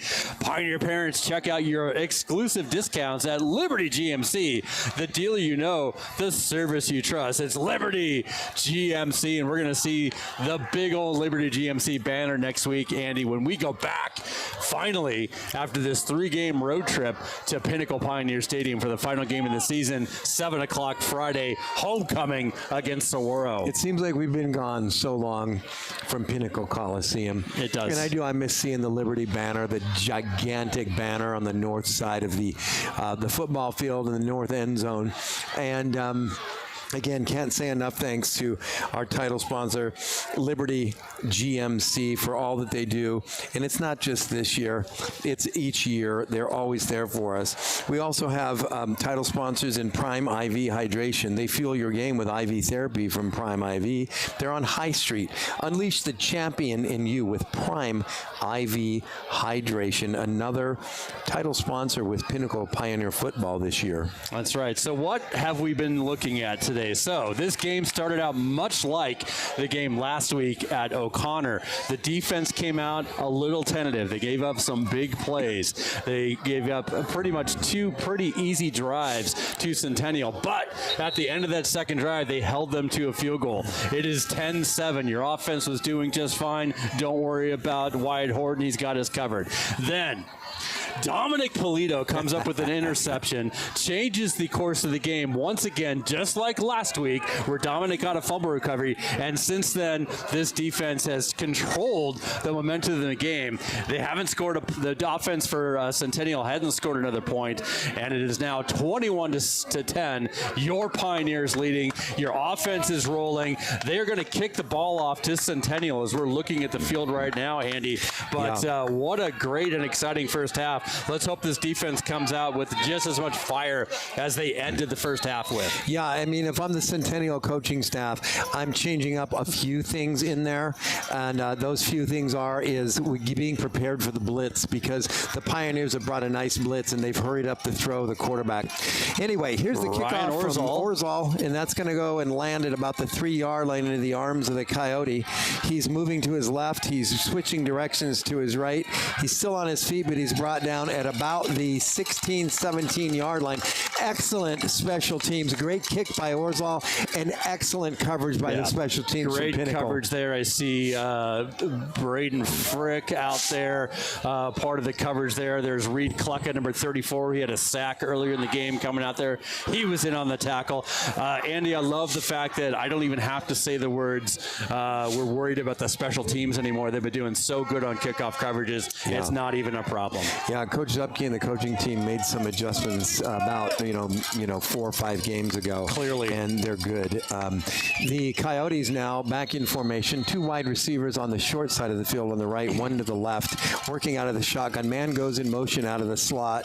It's a handoff, and he goes over the left tackle, and he's brought down there.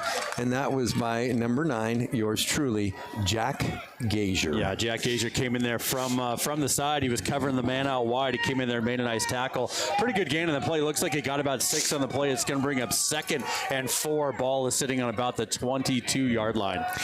Back in, there's 2 wide receivers on each side of the field. It's split. Man goes in motion out of the shotgun, empty backfield. Here's a quick throw to the right side of the field. It was off target. It wasn't even close. I think either by Brady Boquist or who was that, number 95, might have gotten a hand on that one. That one came out a little crooked. That's Ian Garcia, big number 95. Big number 95, Ian Garcia. Pretty sure one of them got a finger on that one. Good play again by defense. 3rd and 4, ball in the 23. It's a tight ball game here. All right, working again out of the shotgun. 2 wide receivers each side. A lone setback. Man comes in motion. Here's the snap. The handoff goes to the single back. And he's brought down short of the first down. Yeah, that's going to be 4th and about 1 or 2 yards. Good play there. That was Dylan Ockery. Wide open arms, big old bear hug. Welcome to the turf, Coyote. Yeah, they look like they're going to go for it, but no, they're bringing out the punting team. Yeah, going forward down here at the 25 could be suicide. So that's a wise choice. A nice 3 and out by the defense. Andy, this defense is just on fire, controlling this game. Got to watch out for the fake here. Even though they're deep in their own territory, they are down by 11. Plenty of time left here in this game to do something. Listen, the only guy going to get this ball unless it bounces is Alex Lugo. So we're going to get a chance to see Alex Lugo tiptoe through the tulips and walk this thing down. Can't kick it's away a from short Alex kick, and it is going to bounce. And Alex Lugo lets it go wisely, but it goes out of bounds or actually down to the 23-yard line of the Pinnacle Pioneers. It's a good punt because it got a nice Coyote roll. Doesn't matter. Wyatt Horton and company coming back on the field and going to punish the Coyotes. Well, I got a little shout out for you here as I'm looking down on the field. I see number 80, Tyson Muniz out there. He is coming out on the field to play some tight end. His Grammy, Vivian, who they like to call her Money, is out there watching up in the White Mountains. She's at a party tonight. She can barely hear us, but she's watching number 80, Tyson, and he's got 3 touchdowns on the season. Let's see if he can get another right here, Andy. Yeah. All right, 1 wide receiver left, 1 to the right, 2 tight ends in. Lugo in the backfield. Here's the snap. This is Blake Donnelly going in motion. It's the underneath handoff. Nope, it's a keeper by Wyatt Horton. He gets maybe to the original line of scrimmage. It's going to bring up a 2nd down, 10 yards to go for the next first down. Yeah, interesting tonight. We haven't seen a lot of running from Wyatt, where that has been a mainstay of the Pinnacle offense lately. Maybe he'll pull that out a little later in the game. You know why he's not running, honestly? This has been great pursuit on part of the defenders of the Coyotes, and he really hasn't had any holes, so he's wisely not running because he could get hurt. Wyatt's got 3 men out to his left, 2 men out to his right. In the shotgun, nobody in the backfield. Looking left the whole way. He's got a man. Alex Lugo has the ball at the 40, 35, 30. Brought down at about the 30-yard line of the Coyotes. No, he rolls forward to the 26-yard line. It was a beautiful pass. A nice floater from Wyatt Horton. And Alex Lugo just ran into it. Gave it a big old Perfect hug. throw there by Wyatt Horton. Here's a handoff right up the middle to Xavier Valdeva. He's down to the 15, maybe the 14-yard line. That looks like another first down. Listen, the Pioneers are rolling. Tonight they're going bowling. Andy, Alex Lugo put it into another gear as that ball got up in the air. That was an amazing catch there. That's what you get with a quarterback that can float one up. You give your receiver a chance to run under it, and that's what he did. Here's now a pass. Alex Lugo again for a touchdown. Winning in the end zone. Wide open arms. A great little delay on a little movement pass from Wyatt. Alex Lugo catches the ball, backs in for 6 points. Quick score by the Pinnacle offense. 9 minutes, 11 seconds left here in the third quarter. 27-10 Pioneers. Coming on is our man waiting to put up the point after attempt, and that's Ryan Orzal. Well, even though we didn't get the ball back to start the second half, we have turned 2, and it's it is just now like we did. That's right, 27-10, 9 Kick is up and very good. 9 minutes, 11 seconds left here in the third quarter. Alex Lugo and Wyatt Horton have become quite the combination. You were talking to his dad early in the game. He is your biggest surprise, your biggest playmaker of the year so far in offense, I think, Andy. Last year, you're not going to guess who it was. Linebacker.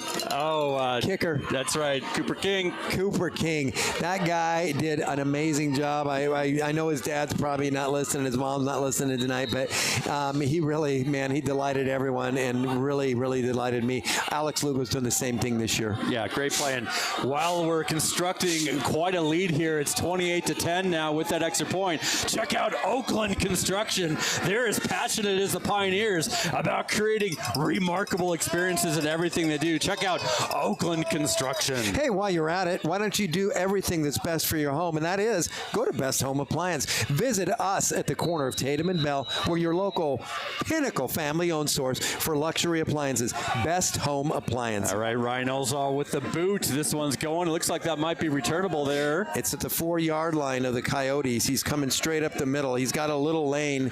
He just threw a juke.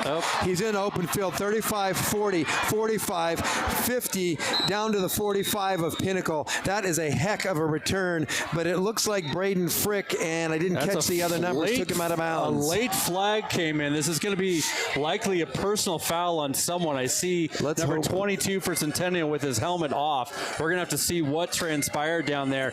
And I have to take the announcer's jinx on that one. The last kickoff, I said we don't have to worry about the kickoff coverage anymore. Yeah. A little bit of broken coverage on that one there. Looks like this might be against Pinnacle. The it is. They're going to walk off. That's 15 more yards. Down to the 30-yard line of Pinnacle. Not great there. We're not sure exactly what happened. It was a late play. Must have been some sort of words between a Pioneer and a Coyote. What does this mean for Pinnacle? It means business as usual. We're going to do our thing. That's right. We're going to get tough. We're going to bend. We're not going to break, and we're going to bring that ball back to our offense. That's right. Ball is sitting right on the 30-yard line. We are right at 9 minutes left. We are right at an 18-point lead, 28-10. Your Pioneers up on Centennial.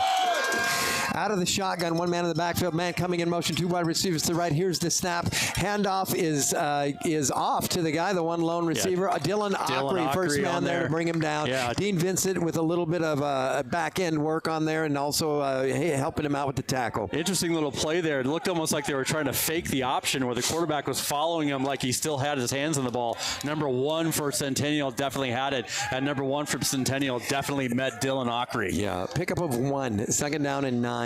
2 wide receivers on each side of the field. 1 lone setback in there. Got a big guy here on the left end of the line. Working out of the shotgun is Centennial. Man goes in motion from the backfield. Here's the snap. Got a little bit of heat coming in. The pocket collapses. And, that's a nice pass. I thought he was going to overthrow him. I did too. But he caught the ball. He brought it in. The Coyotes get a touchdown, and I want to say it was lucky, but that was a good play. Yeah, that was a well-designed play. Credit. Just a sprint right up the middle. That was Dominic Polito, I think, and Braden Frick on the coverage there. That's going to bring it to 16-28 pending the extra point. 8 minutes and 18 seconds left here in the third quarter. Yeah, we're going to, you know what, folks? We're going to make this a tight game, whether you guys want it or not. We're going to make it tight. That's the first real collapse I've seen by the Pinnacle defense that cost us points in the last 3 weeks. Really since that first series, the first big play they've had. That's up and good. That's going to be back to 11 points. 17-28. Your Pioneers still up with 8 minutes 18 seconds left. And again, look, this Centennial team, as you talked about coming in, yes, they're 3-5, but they have lost all 5 of their games to teams that are ranked under 11 or better in the state of Arizona. So they've had a tough season. Top rank, and sure, they usually win a lot of those games, but they are someone to be reckoned with, and this has been a close game. And like you said, this isn't over. The Pioneers can't let up. Let's see what the special teams can do here on this kickoff. Let's say a quick shout out and a thank you to Jason and gang over at Pre-Veteran, a veteran workforce development company preparing veterans as they exit the military service into the civilian life. That's Jason and the gang at Pre-Veteran. Thank thank you for your sponsorship of Pioneer Football. Yeah, you met Jason. I chased Jason down literally in the Pinnacle parking lot one night because I saw the sign on his car. Actually, his license plate was pre-veteran. I'm like, I got to know what your company is, and what a great work they did. Hey, Brian, do you think there's a chance we might see any of these kids on sports cards in the future? I know a couple of them we might. How about Valley-wide Sports Cards? That's where we're going to find them. Family-owned, family-friendly. Please drop by for all your trading cards and collectible needs. That's Valley-wide Sports Cards located at 90th and Via Linda. I got to say something very simple and very curt. Ready? Yep. Silver Strand Pools. What do they do? Luxury outdoor living. That's cool. Silver Strand Pools. Yep. All right, we're looking at the kickoff here. 8 minutes, 18 seconds left here in the third quarter, and the kick is away. And that is going to go down to about the 3-yard line, and that's fielded Stepney again. By Miles Stepney. And he's Slipney, right about at the 18, 19-yard line. You said Slipney, I think. Stepney, I like Slipney. that. Yeah, I like that. Good return, though, by Miles. He's done a good job. They are definitely kicking away from our man Alex Lugo, both on punts and kickoffs. You look, like I said earlier, you look at film of the Pinnacle Pioneers, you're going to see Alex Lugo. They've seen plenty of Alex Lugo tonight on the receiving side, but they're trying to stay away from his kicking. That's going to give Pioneers 1st and 10 from their own 18-yard line. 8 minutes, 11 seconds left here in the third quarter. All the confidence in the world. We've got Xavier Valdiva, who steps up a little bit. Wide receiver on each side, 2 tight ends and extra blockers. Here's the snap. It goes to Valdiva. He tries to get the edge, and he's pulled down for a loss of about 4 yards. Yeah, that was at the really 15-yard close to line. a horse collar there, and Xavier's still down. And he's getting up just fine, but he's going to come off the field. We'll probably see a little bit of Gavin Hammond in there. Met immediately, pulled down, and you'd like to see a call on that one. There was a grab on the back of the neck there by the defender. Xavier's walking it off. He looks like he's okay. He came off the field earlier, Andy, with a little bit of what looked like a thigh injury, maybe a Charlie horse. A little hitch in his giddy up. That's what Dominic Polito's grandfather would say, Roger. Little hitch in the giddy up. Xavier's a tough kid. Stop gun shot. Here it comes. Wyatt steps up. He's at the 15, 20. He's at the 25. He's down at about the 24-yard line, and that's going to bring up a 3rd and about 5. Yeah, first real running play by Wyatt there that was not necessarily designed. He had 5 wide receivers ready to go. But he got about 7 yards in that play, Andy. It's 3rd and 3 from the 25. Here we go. Alex Lugo's in the near grounds. He's going to be a little bump and run at the line right there because they don't want him to get free. On the far side of the field, we got Pinder and Pena. We've got trying to see who's in the backfield. Looks like Miles. No, it's Alex Lugo in the backfield to block Blake Nelly and as well at the tight end. Here's the snap. Fake to Stepney. Wyatt. He winds up and throws to Blake Dinelli, but that one falls incomplete at the 30-yard line. We're going to have to kick this one away now. That was a 3 and out. Yeah, that was decent coverage there. Looked like that was pretty well timed by the defender from Centennial, and the punt team is coming in. Your quarterback, Wyatt Horton, who did have a fake punt and first down to Blake Dinelli earlier in the game, is going to be kicking this ball. Listen, it's 4th and 3. If they were about 10 or 15 yards down the field, I'd say they might fake it again. I don't think they're going to do it here. We'll see if Wyatt Horton kind of fakes the fake with a little rollout here. Man for Centennial sitting at about the 38-yard line at Pinnacle. Alex Lugo calling out the cadence. Here's the snap. The kick is up, and it's high. It's going to bounce right about at the 45-yard line of Centennial. Takes a little bounce for Pinnacle and rolls dead at the 40 where it's down there. And that was downed by your big main man, Tayshawn Taylor, downs it there at the 41-yard line of Centennial. Yeah, I like this move this year, having Wyatt kick. It's really paid some dividends. I remember even going back to the first game of the season, we had a successful fake kick against La Cueva up in Flagstaff. Seems like that was a year ago that we played that game, Andy. It seems like last season. Yeah, it does. But we've had some great games this year, and we got one more to go. Again, a reminder, last regular season game of the year next week at Pinnacle High School. It's homecoming against Saguaro. Check us out at 7 o'clock on the tubes, on the YouTubes. Saguaro used to be a powerhouse, but they're limping into the final game of the season, regular season. Here's a shotgun snap. They got a little pressure coming in. The pocket collapses. He steps up. He throws, and that ball could be picked up. Oh, my Polito at the last minute, high centers, jumps up and knocks that ball away. Excellent defensive play by Dominic Polito. That's what a safety is supposed to do. He read the play. Braden Frick was covering the man downfield. Dominic Polito came over and helped out. Got some air. What a leap he made and knocked that ball away. That could have been a touchdown. Saved by Dominic Polito. I'm loving what I'm seeing out of that kid. Proud Papa sitting right next to me or standing right next to me. We are on our feet here, ready for another defensive stop. 2nd and 10, ball on the 41-yard line. 3 wide receivers now to the right for the Coyotes. The man in the middle looks like he might be offsides, but he's okay. 1 man down to the bottom of the screen here. Working out of the shotgun. Here's the snap. Fakes the handoff. A quick throw to the far side. And he is brought down there. It looks like by Jack Gazier. Yeah, they do a good job, Centennial of setting up screens. They've got their other wide receivers get out in front of these guys catching the ball behind them, and they're tough to tackle. Going to be a 3rd and 4. Yeah, 3rd and 4. The ball is now on the 47-yard line. Clock is ticking at 6:35. It's a false start by the Coyotes. Thank goodness. That's going to bring up a 3rd and 9, and that's going to close up the playbook a little bit now. They're going to have to go into a different play on this one. I'm sure that was going to be a run. Now we don't know what's going to happen, but I'm going to guess it's going to be a pass now. Dylan Ockery coming off one of your defensive stars of the game. Catch Silva, number 49, coming in. Yeah. He's had a blocked punt. He's had a sack tonight. Good game by him. Here's what I see possibly happening here again. We've seen it before. We usually get motion by the underneath man coming across the field. Then they throw a little bubble screen out to that guy. I think we might see that again here to the near side of the field where we're at.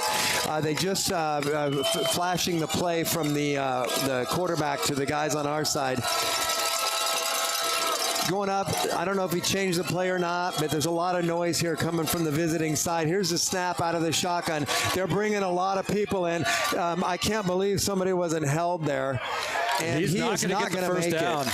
He's going to end up about 3 yards shy. Who got him on that one?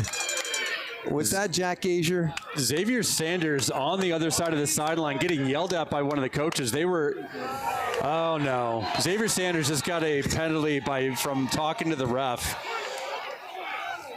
I don't know what he said down there. I caught that. You got to control yourself. Yeah, they were tussling down there. He was tussling with a Centennial player. One of the coaches for Centennial was chatting him up. Not cool. I'm sure he didn't say very nice things to Xavier. And then the referee came over to talk to him, had a few words, and threw the flag late.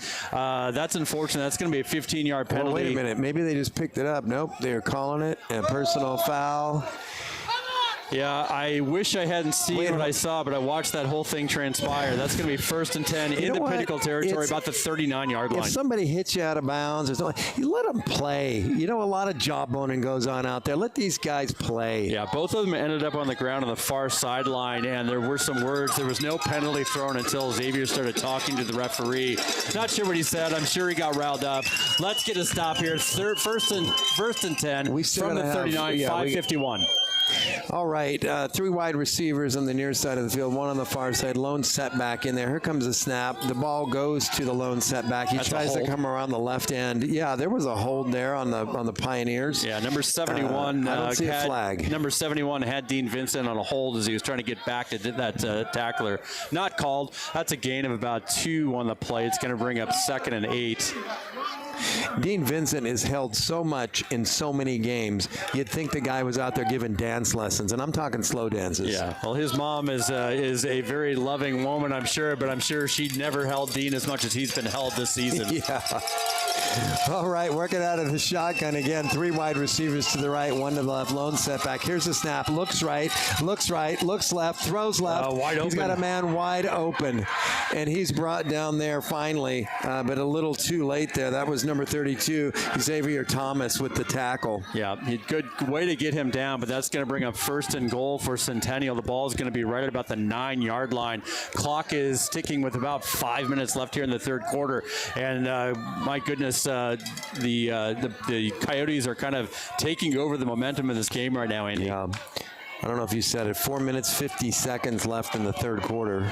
Here's the snap. Handoff goes right up the middle, and he gets down to about the 1-yard line. Yeah.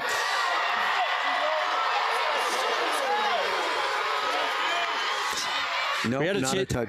They did not. They didn't call that a touchdown, did they? I saw the referee on the near side of the field with his hands up, unless they're discussing it. There's no way that was a touch.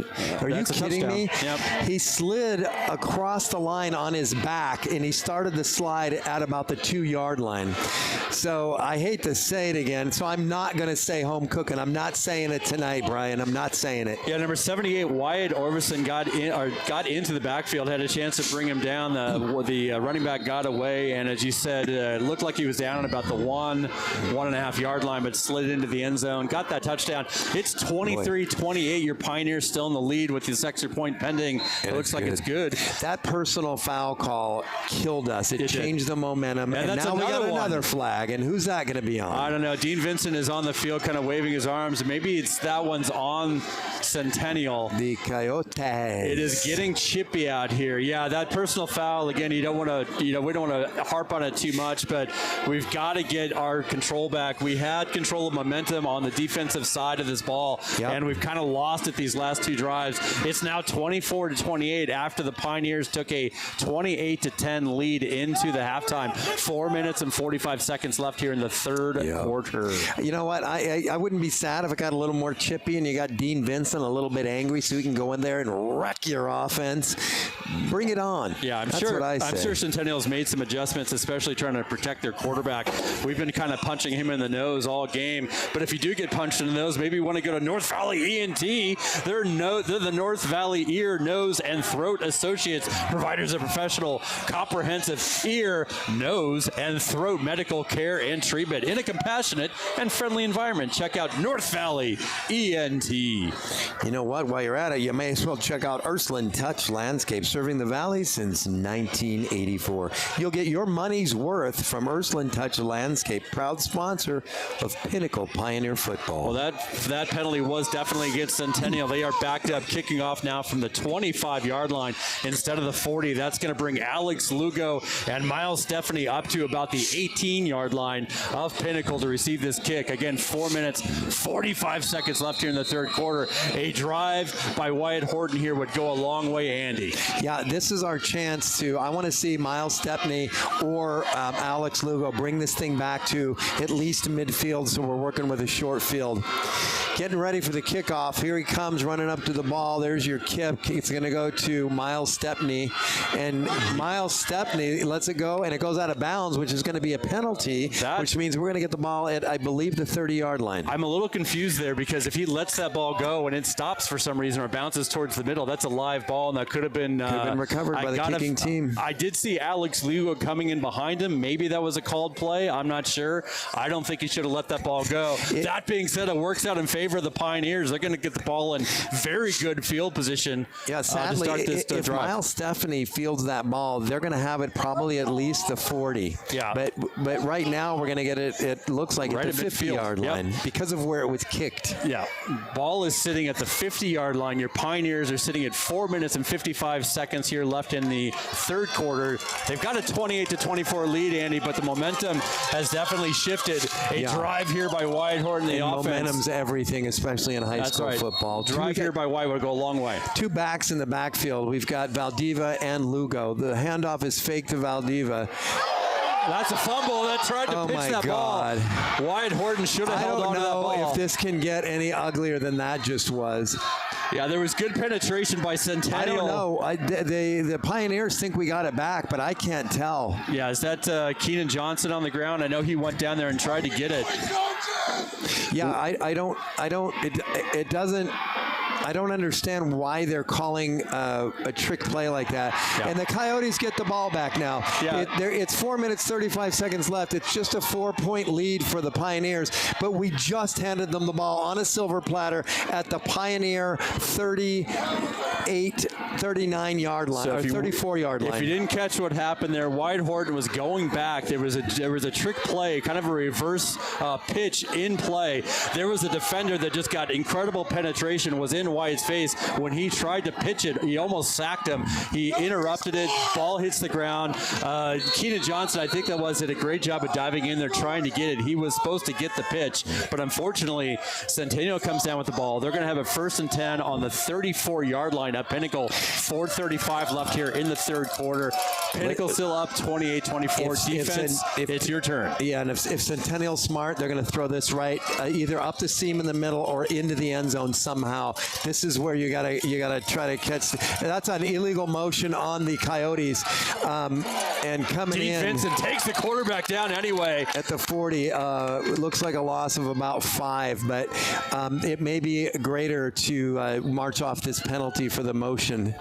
He was moving forward before the ball was snapped. He was coming in motion, but he was moving forward before the ball was snapped. Let's see what the man in black and white That's about says. a 7-yard loss on that play. If it's only a 5-yard penalty, it might be better to take the down in the distance there, Andy. We'll see what they do. Yeah, he just went and explained to the opposing coach for the Coyotes what was going on and why the flag was on. And we're going to go ahead and waive off the penalty. Decline the penalty. So they're going to lose it down. It's going to bring up 2nd down and 17. That's a 7-yard sack by Dean Vincent, number 6 right there. Dean Vincent. Remember, I can't call him Dirty Dean anymore. Aloysius. It's just Dean. Oh, they're after him again. That's a screen pass. And he's loose again, number 1. That's going to be well enough for a 1st down. I don't know. I think it's going to be close. That's Owen Reynoso, number 1 for the Centennial They Coyotes. picked up about 35 yards on that. Yeah, well-designed play, and Pinnacle had a chance. They brought everybody again. I think that's probably a halftime adjustment, those screen plays. If you got a good rush coming in, it's a great way to beat it. If we could just go in the locker room and redo half, kind of a do-over, I think we could maybe make this look a little different right now. With Centennial ready to go. 3 minutes and 45 seconds left here in the third quarter. He drops back. He's got people on him, and he goes down. Yeah. It looks like Dylan Ockery in there. Dean Vincent ran around the backside. Yeah, again. That was number 78, Wyatt Overson in there as well on the sack there. Jack Gazier just missed it. Yeah, he came around and got a hand on his back as he was flying through.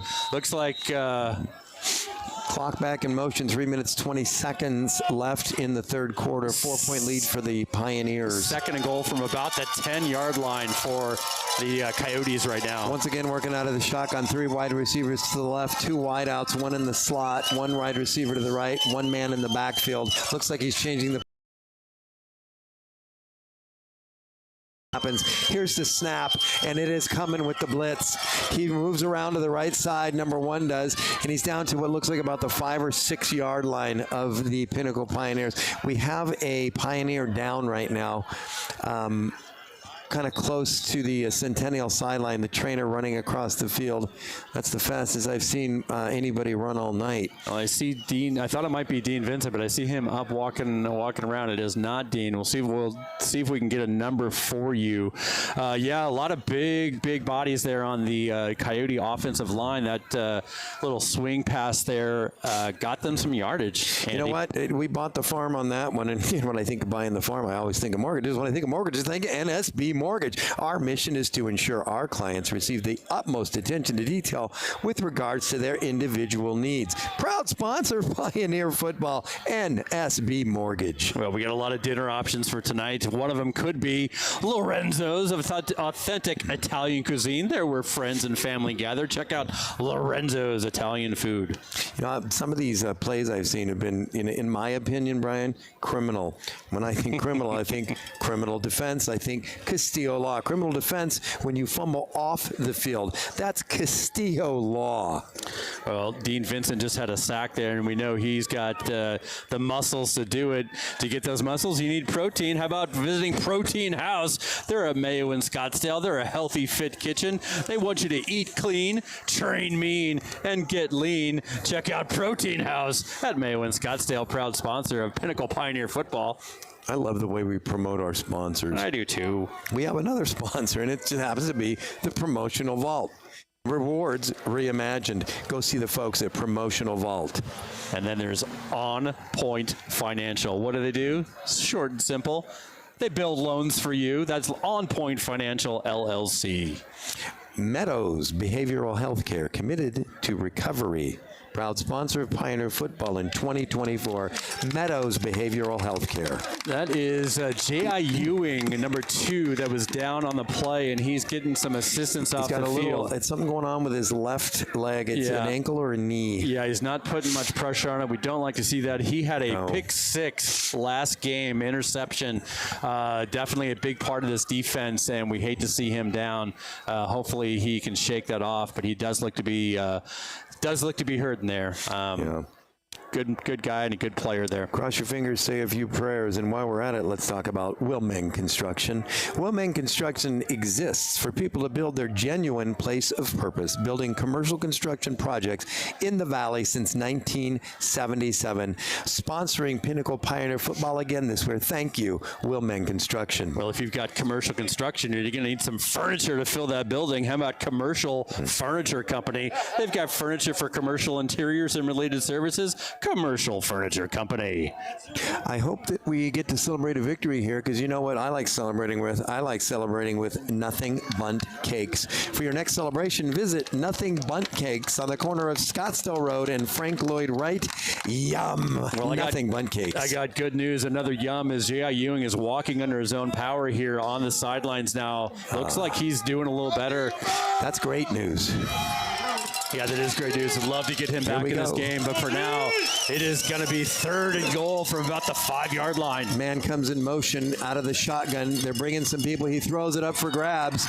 And that guy just went up and grabbed it. It was a pass defense by Xavier Thomas. Yeah. But that was it was like no contest down there. That was Xavier Thomas actually got turned around, saw the ball coming, but it was perfectly thrown. Not much he can do. And that's going to give the Coyotes the lead back. They haven't had the lead since it was 10-7 back in the second quarter. That's 20 unanswered points here in the third quarter now. Yeah, it's going to be potentially 21. If you remember, we came into this first half. Yep. It was only basically 9.5 minutes ago. It was 21, was it 21-10? Yeah, it was 21-10. And what used to be a fired-up sideline right now is as somber at best. Yeah. We need to light something underneath these guys, and we need to get them going. I typically would see Blake Donnelly, right? And that's right. Lori and Bob's pride and joy. He's usually on the sideline running around with his hair on fire, getting people worked up, and that's what we need right now. We need to get a momentum changer. Well, the guy on the sidelines right now that I see trying to get people fired up is our quarterback, Wyatt Horton, giving Dean Vincent the pat. Let's go.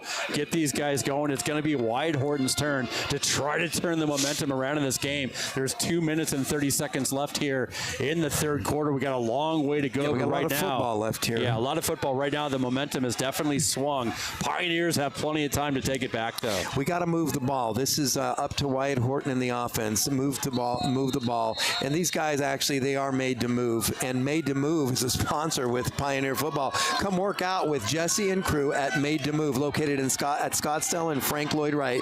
Made to Move, Jesse and crew. All right, we got Alex Lugo and Miles Stephanie back for the kick. They switch spots again. Alex is on our side now. Number 4, they're kicking it away to Miles, but it's a short kick. Go out of bounds maybe again. That's yes, out it of bounds does. again. Another nice penalty, but the question is, will the Pioneers use this to their advantage? Can we do anything with it? The Centennial Coyotes have been trying some strategy with the kickoffs, kicking away from Alex Lugo all game. Twice now it has cost them where they've kicked it out of bounds twice in a row. This is an extreme tribute to the ability of Alex Lugo for a team to do everything they can to kick the ball away from it, including on consecutive kickoffs, get penalties. That's a great job by Alex Lugo this year. Pinnacle's going to have the ball 1st and 10 on their own 35-yard line to start the game. Here comes Wyatt Horton. They're showing blitz up there, and they're coming with 5. Wyatt Horton throws the quick out to Alex Lugo at the 40-yard line, a pickup of about 5 yards. If that ball is in front of Lugo instead of behind him, he might be on his feet and galloping off to the races. Yep, they gave him 6 there. Ball's on the 41. That's going to be 2nd and 4. Clock is ticking. 2 minutes and 11 seconds left here in this third quarter. Huddle offense. 3 wide receivers to the right, 1 to the left. The handoff goes straight to Xavier Valdeva. He looks like he had a couple of yards, and then he did a back step and gets taken down at the line of scrimmage. No gain. Yeah, he actually lost a yard there. They walked it back at the 40, so that's going to be 3rd and 5 here. Yeah. Surprised we haven't seen a little more Gavin Hammond. I don't know if he is injured on the sidelines. We haven't seen our 2-headed monster running back here today very much. Closes up the playbook a bit. 3 wide receivers to the right. Xavier Valdeva on the left side where a tight end would normally be. They're bringing a lot of people. He loads up to Jace Pena, and they don't throw a flag, and I don't understand it. Yeah, not sure what happened there. As Jace Pena came back and looked for the ball, the defender ran right into him chest to chest. Definitely interfered with his momentum and his ability to catch it. The ball will hit the ground. That's going to bring up 4th and 5. The ball is sitting at the 40-yard line at Pinnacle. Andy, this is about that area where you said last time we had to punt that you might go for it. We got Wyatt Horton, of course, our punter, capable of doing something here, but we'll see what happens. One factor you have to put in is who's got the momentum, and right now it's not us. So yeah. I believe they're going to kick it away. Yeah, giving this ball away in Pinnacle territory would not be very good. Right here, I'll guarantee you. Yeah, they brought about 8 on that blitz there. Wyatt's rolling out. He's going to throw it. He's running. Oh, my goodness. That was a high hit. Oh, out of bounds. And they still don't throw a flag. There's a flag, late flag here coming in. I have a feeling that the referees, the flag is stuck in the pocket for some reason. But Spencer right now, the referee that's the back judge, I believe it is, just threw a flag. I'm not sure what it is. If this is on the Coyotes, it's a big favor for us. If it's not, we're digging ourselves a very deep hole. This could be a game-changing call here. Looks like they're facing like they're going to walk it off against the Coyotes, but we'll see. I think it was personal foul against Coyotes personally. 2 things happened there, Andy. Wyatt Horton got hit very high in the head as he was inbounds and then was clearly hit out of bounds and then taunted over as he was on his own sidelines. We're going to see what they're going to do here. That flag came in very late and down the field. It's going against the Coyotes, I can tell. That should bring a 1st down for Pinnacle, and they should get into Coyote territory. There it is. Finally, we get something that goes our way. But they give the ball to the Coyotes. But they called it must have been after the play. It's what they would call a dead ball foul, which means the play had ended and the flag was thrown for a personal foul after the play's conclusion. Yeah, the Pinnacle defense is definitely on the field. They're walking the ball back. It's probably going to be right at about the Coyotes' own 45-yard line.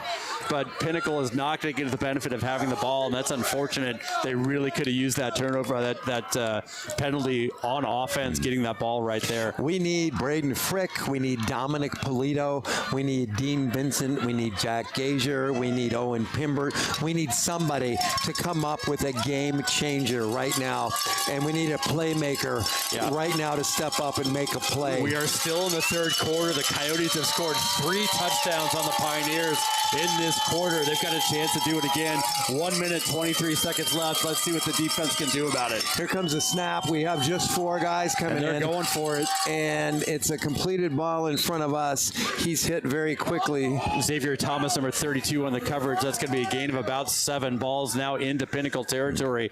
Balls on the 47-yard line. It looks like about 2nd and 4. Yeah, just like that. They pick up 6. They're on our end of the field again. And they're lining up, getting ready now. The Coyotes are. 2 wide receivers to the right, 1 to the left, 1 tight end in on the right side. It's a handoff up the middle. Dean Vincent, he just squeaks by him, but he gets enough to what looks like a first down. Yeah, Dean had a chance to get that runner. He met him almost in the backfield as he got the ball. Dean may not have read that run as he was running by him because he was standing right next to him. That's going to be a first down on about the 45-yard line of Pinnacle for Centennial. Defense's clock is ticking down under a minute left here. It's about 55 seconds in the third quarter. Yep, this one is coming down to it. Quarterback for Centennial taking his sweet time. We're going to get maybe this play and one more. Two wide receivers to the right. Man goes in motion. He lines up right behind the quarterback. We're showing a blitz. Let's see what happens. And they're bringing everybody they can. He dumps it off the short ball to the man that was in motion. Nobody's got him yet. And he's still squeaking his way around. He finally gets pushed out of bounds at about the 28-yard line. That's another flag on the Pinnacle Pioneers. They tackled him out of bounds. I saw Xavier Sanders down there again. Not again. Tackle. That was the last one, too. Yeah, pretty much the same place. I'm guessing that's going to be on Pinnacle because it looked like a late throw out. This lack of self-control is killing us. Yeah, this is reminiscent of what you see at the beginning of the season, where there's a little bit of lack of discipline on the defense. And there's your walk-off. There's your walk-off. Yeah, that's going to bring it down to about 15 or 16-yard line. It's going to be 1st and 10. We've got 28.6 seconds left here in the third quarter. Andy, the Pioneer defense has got to get this together. We're killing ourselves. We are just absolutely killing. Tie your shoelaces together and try to run down the field. That's what's happening to us here. We're handcuffing ourselves with this poorly disciplined team right now, and we've got to get our stuff together. Get your heads on straight, guys. Yeah, they're under a lot of pressure here. I do not see J.I. Ewing on the field, so he's still out with that lower leg injury that he came out with, I believe. 1st and 10, 28 seconds left. Two wide receivers lined up left, one to the right. Man goes in motion. We've got 2 men in the backfield right now, obviously blockers. He gets the ball, and he's taken down for a loss of what looks like about 3 or 4 yards. That was a good defensive play.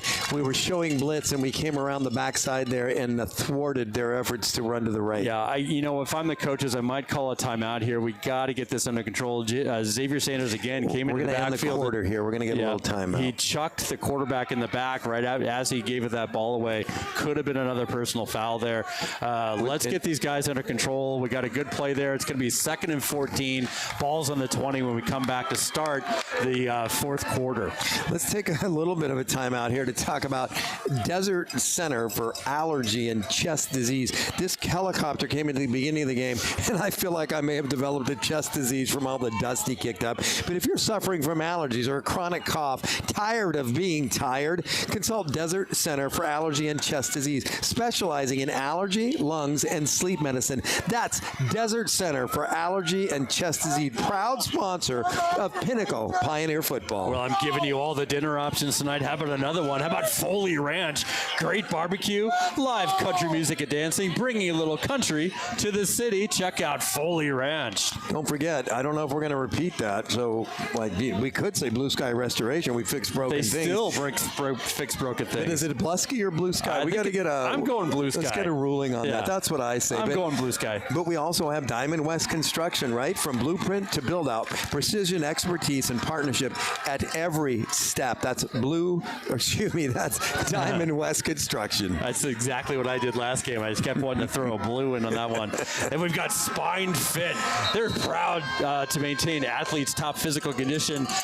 They relieve pain and restore wellness. They're Spine Fit Chiropractic. Again, remember, you can check out all of our proud Pinnacle Pioneer sponsors at pinnaclepioneerfootball.com. Just check out our sponsors page. Hit the link you're looking for and get what you need from our proud sponsors. Coyotes now get ready to snap the ball just inside the 20 of the Pinnacle Pioneers. Here's your snap. He looks left. He looks left. He steps up. He's got a lot of room in front of him, an open field, and he's hit pretty hard there by, it looks like, Sanders. So Sanders trying to take out a little aggression there, which is nice to see. Good clean hit by Xavier there. Yeah. He stopped that quarterback dead in his tracks. It's going to be 1st and goal there. Good control there by Xavier to make that tackle and do it cleanly. You got Xavier guarding number 2 here on the near side. Number 2's been a dangerous weapon for them tonight. We'll see if they throw a little corner, and that's a flag. I'm guessing that's on the Coyotes. Guessing that's got to be against the Coyotes. Maybe an extra man on the field or something. Yeah, finally got one. I think it's the second penalty they've called against the Coyotes, thank goodness. Someone yelled that out. I feel like there's been more, but it probably feels like that from the crowd's perspective. That's for sure. It's one of these games that I love, Andy. We've had a lot of away games. In these away games, you can't really see where we are, but we're basically right standing where the camera view is, and we're right amongst the crowd. It's fun to be here. If we can get this crowd back in this game with 11 minutes and 20 seconds left here in the game, it would be great. Student section is trying to get them riled up in their pajamas tonight. Yeah. Hey, a big thank you out to the Spirit Squad and the dance team from Pinnacle High School. These hardworking young ladies are out here again, as they are at every game. Nice job out there tonight. I do see Jay Ewing out here talking to his parents. Looks like he's okay, got his helmet off, but doesn't look to be going into the game. And, of course, they got to throw a flag on that. Absolutely. That was pass interference the whole way down, and we got nabbed for it. That was Xavier Thomas with the flag in the end zone.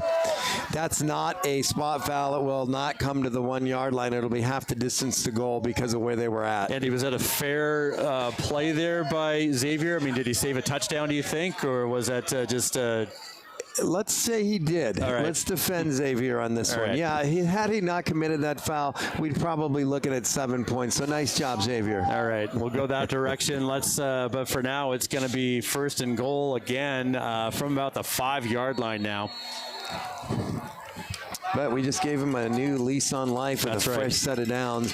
If I'm these guys, I'm powering forward. They got a big fullback in there behind the quarterback, number 33. My guess is he's going to go straight up the gut, right up the middle, and try to take that in. Nope, he's serving as a blocker to another big fullback right behind him. He gets down to about the 2 yard line. Dylan Ockery, number 45, in there on the tackle. Good job. I see, looks like Jack Gazier, number 9 as well. Both of those backs are big. That's Owen Pimber, number 8. Hard to tell those two apart sometimes. They did get a yard on the play. That's going to bring up second and goal from the 4. Clock is ticking at 10 minutes and 35 seconds left. Pinnacle needs to get this ball back, needs to get a drive in here, get some momentum back for the offense. They're going to run the same play possibly with the lead blocker as that big fullback, or they may give the ball to him and let him try to carry it through. Here comes the snap, and he goes around the edge. Oh, my and goodness, coming great in out play. of nowhere is Pimbert, number 8, taking him out and losing a yard. They're back to the 3rd and goal at the 5. All right, 3rd and goal here. Clock is ticking, coming up on right around 10 minutes left here. Again, your Pioneers are down 31-28 right now, but great stop there by your tackle leader for the Pioneers this year, Owen Pimbert, having a great season. That really was a special play there. Nice job, Owen. Thank you for keeping us alive. That's right. That you called it, Andy. That fullback did lead him right through it. Owen slipped right past him and got right to the running back there. All right, we've got 2 men out wide to the quarterback's right. You've got number 1, the dangerous running back. No fullback this time. You got a man out to the left there. He's dangerous. Got to watch him. Dominic Polito, tell him what he wants to do. He looks left. He's rolling to his right, throwing. And he caught it on the back of the end zone for a touchdown. Hard to tell if that was intended for that receiver. There were 2 receivers there. One flashed in front of the ball. The other one was just kind of standing behind him in the back of the end zone. Apparently came down with it with his feet at least a foot in. That's going to be a touchdown, and that's going to bring the score to 37-28 pending the extra point. Yeah, 9 minutes, 24 seconds left in the 4th quarter. We enter this half. We're up by 18. We now find ourselves down by what's going to be 10 after this point after attempt. It's a 28-point swing. Yeah, Pinnacle. 4 touchdowns. If you're just joining us, Pinnacle came out with a 21-10 lead out of halftime. Kick is up and they good. got a defensive stop to start the second half. They ran down, got a touchdown to bring it to 28-10, and then, as Andy just said, 28 straight points over not that much time by the Coyotes of Centennial puts Pinnacle behind the 8 ball. 9 minutes, 24 seconds left. They're down by 10. It's not over, but we need the offense to come out here and score quick, and then we need a defensive stop. We know they can do it. They've been doing it all game. Can we make the adjustments, Andy? Let's just hope that we've learned something here. And when we talk about learning, we always talk about our sponsor, Huntington Learning Centers. Huntington offers online tutoring, ACT and SAT test prep, as well as K-12 tutoring in our convenient Pinnacle Peak location. Thank you you for your sponsorship again this year, Huntington Learning Centers. Well, if you come out and check out the Pioneers next week on Friday, the homecoming game at Pinnacle Pioneer Stadium, go check out Tropical Snow. They'll be there in the stadium. Their store is located on 40th and Bell, and they make it snow year-round here in Phoenix. That's Tropical Snow. Getting ready to receive the kickoff for the Pioneers. We've got Miles Stepney on the far side of the field, and close to us is Lugo. They kick a little pooch kick that's going to bounce at about the 20-yard line. Out of bounds again. No, they did fall out. That might be Centennial ball. We got another flag that was just thrown, so whatever happens, it looks like we're going to have another personal foul against the Pioneers. You know, why am I saying that? This one's got to go against Centennial. Isn't there some sort of, it is that against Centennial, yeah. Isn't there some sort of rule you can only make so many personal foul calls against a team? There's a rule in life that only so many things can go against you, Andy, and I'm not sure that Pinnacle must have gotten near their fill of bad breaks in this game. Quota. That being said, looks like that ball actually must have gotten out of bounds there. That must have been what the flag was. Yeah. Pinnacle's going to have it again, another third in a row. They're going to have to take advantage of this opportunity. First down, 35-yard line for Pinnacle. Going in motion is Lugo. Nope, he's coming back. Here's the snap. He's looking over towards Lugo, rolling to his left, throwing across his body. Keenan Johnson makes the catch.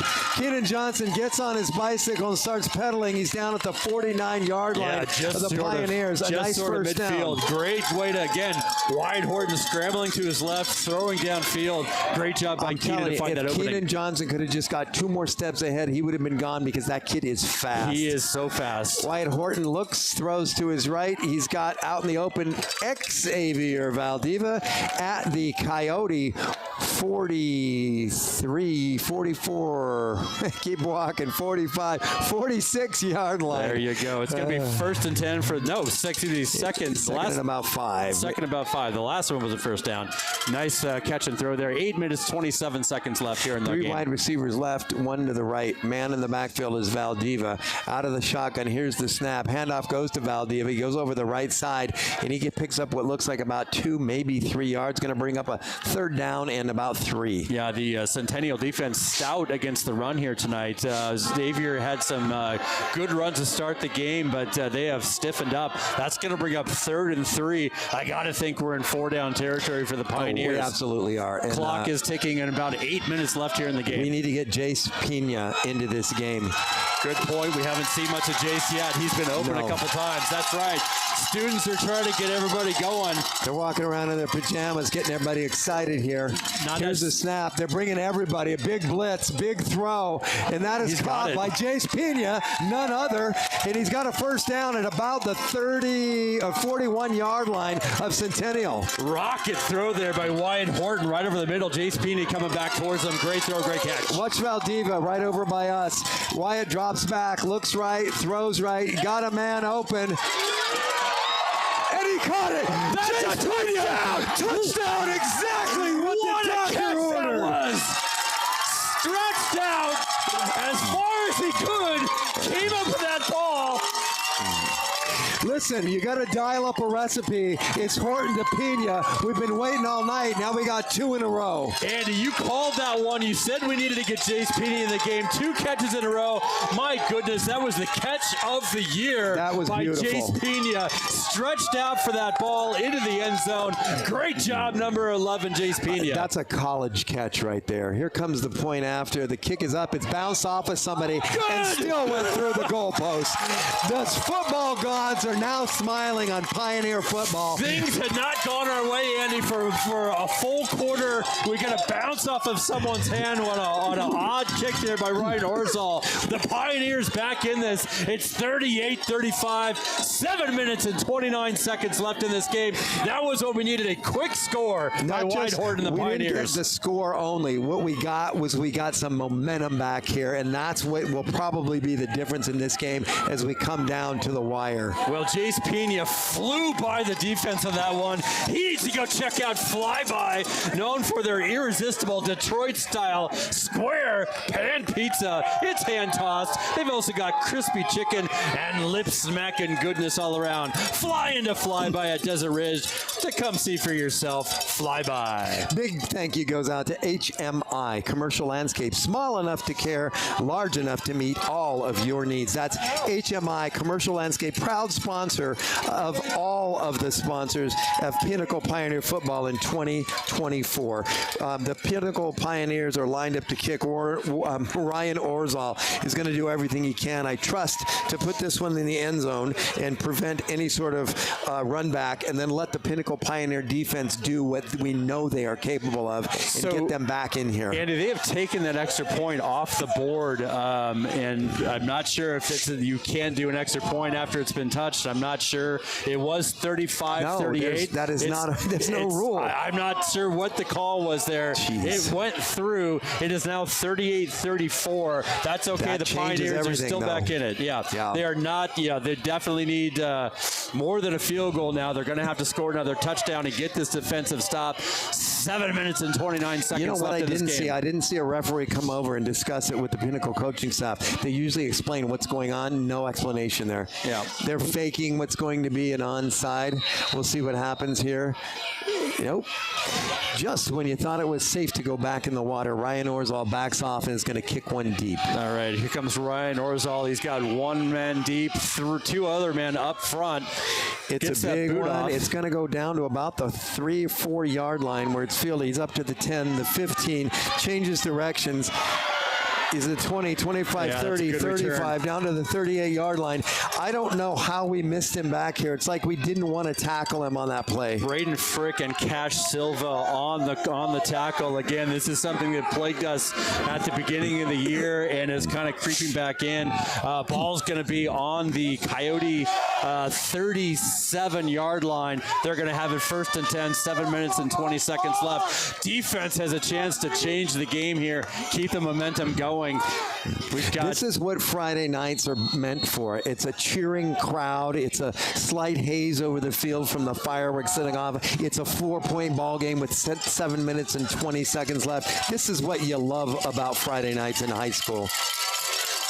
Here comes the snap, getting ready for it out of the shotgun. 2 wide receivers left, 1 to the right. There's your snap. He throws a quick ball out to the left, and he gets around the corner. And Dominic Polito, thank God, takes him out of bounds at about the 40-yard line. That kid was getting a full head of steam and got about 25 yards more than he should have got. Yeah, again, I mentioned it earlier in the game. The Centennial does a great job of screening out their wide receivers. They throw it down in the flat. Their wide receivers do a good job of blocking the men downfield. That's exactly what happened that time. They're into Pinnacle Pioneer territory. They got the ball in about the 42-yard line. 1st and 10. 7 minutes, 14 seconds left here in the game. Everybody on that Centennial team is big, so whenever they get a screen play, you got big guys in front of you. They're bringing everybody in here. Dean Vincent, that's intentional grounding. There was no man in close, and the ball did not reach the line of scrimmage. That should be intentional grounding right there. Yeah, I'm going to say if they Why don't... is there no flag? If they don't get the flag on that, we're fortunate not to get the flag on roughing the passer. There is a flag down in the field. I'm afraid. Is that a flag there on the C there? And that should be intentional grounding, not roughing the passer. I'm afraid, Andy, that's going to be on Dean Vincent, though. He took that passer down pretty hard well after he threw the ball. No, we'll see. That has to be. It is intentional grounding. All right. It was, there was no way. I've never been more happy not to get a call right. Dean got away with one there. Dean Vincent did what Dean Vincent does, and he made the quarterback pay for holding the ball too long. All right, now it's 2nd and about, the 20. They're back into Pinnacle territory. The ball's in the 41.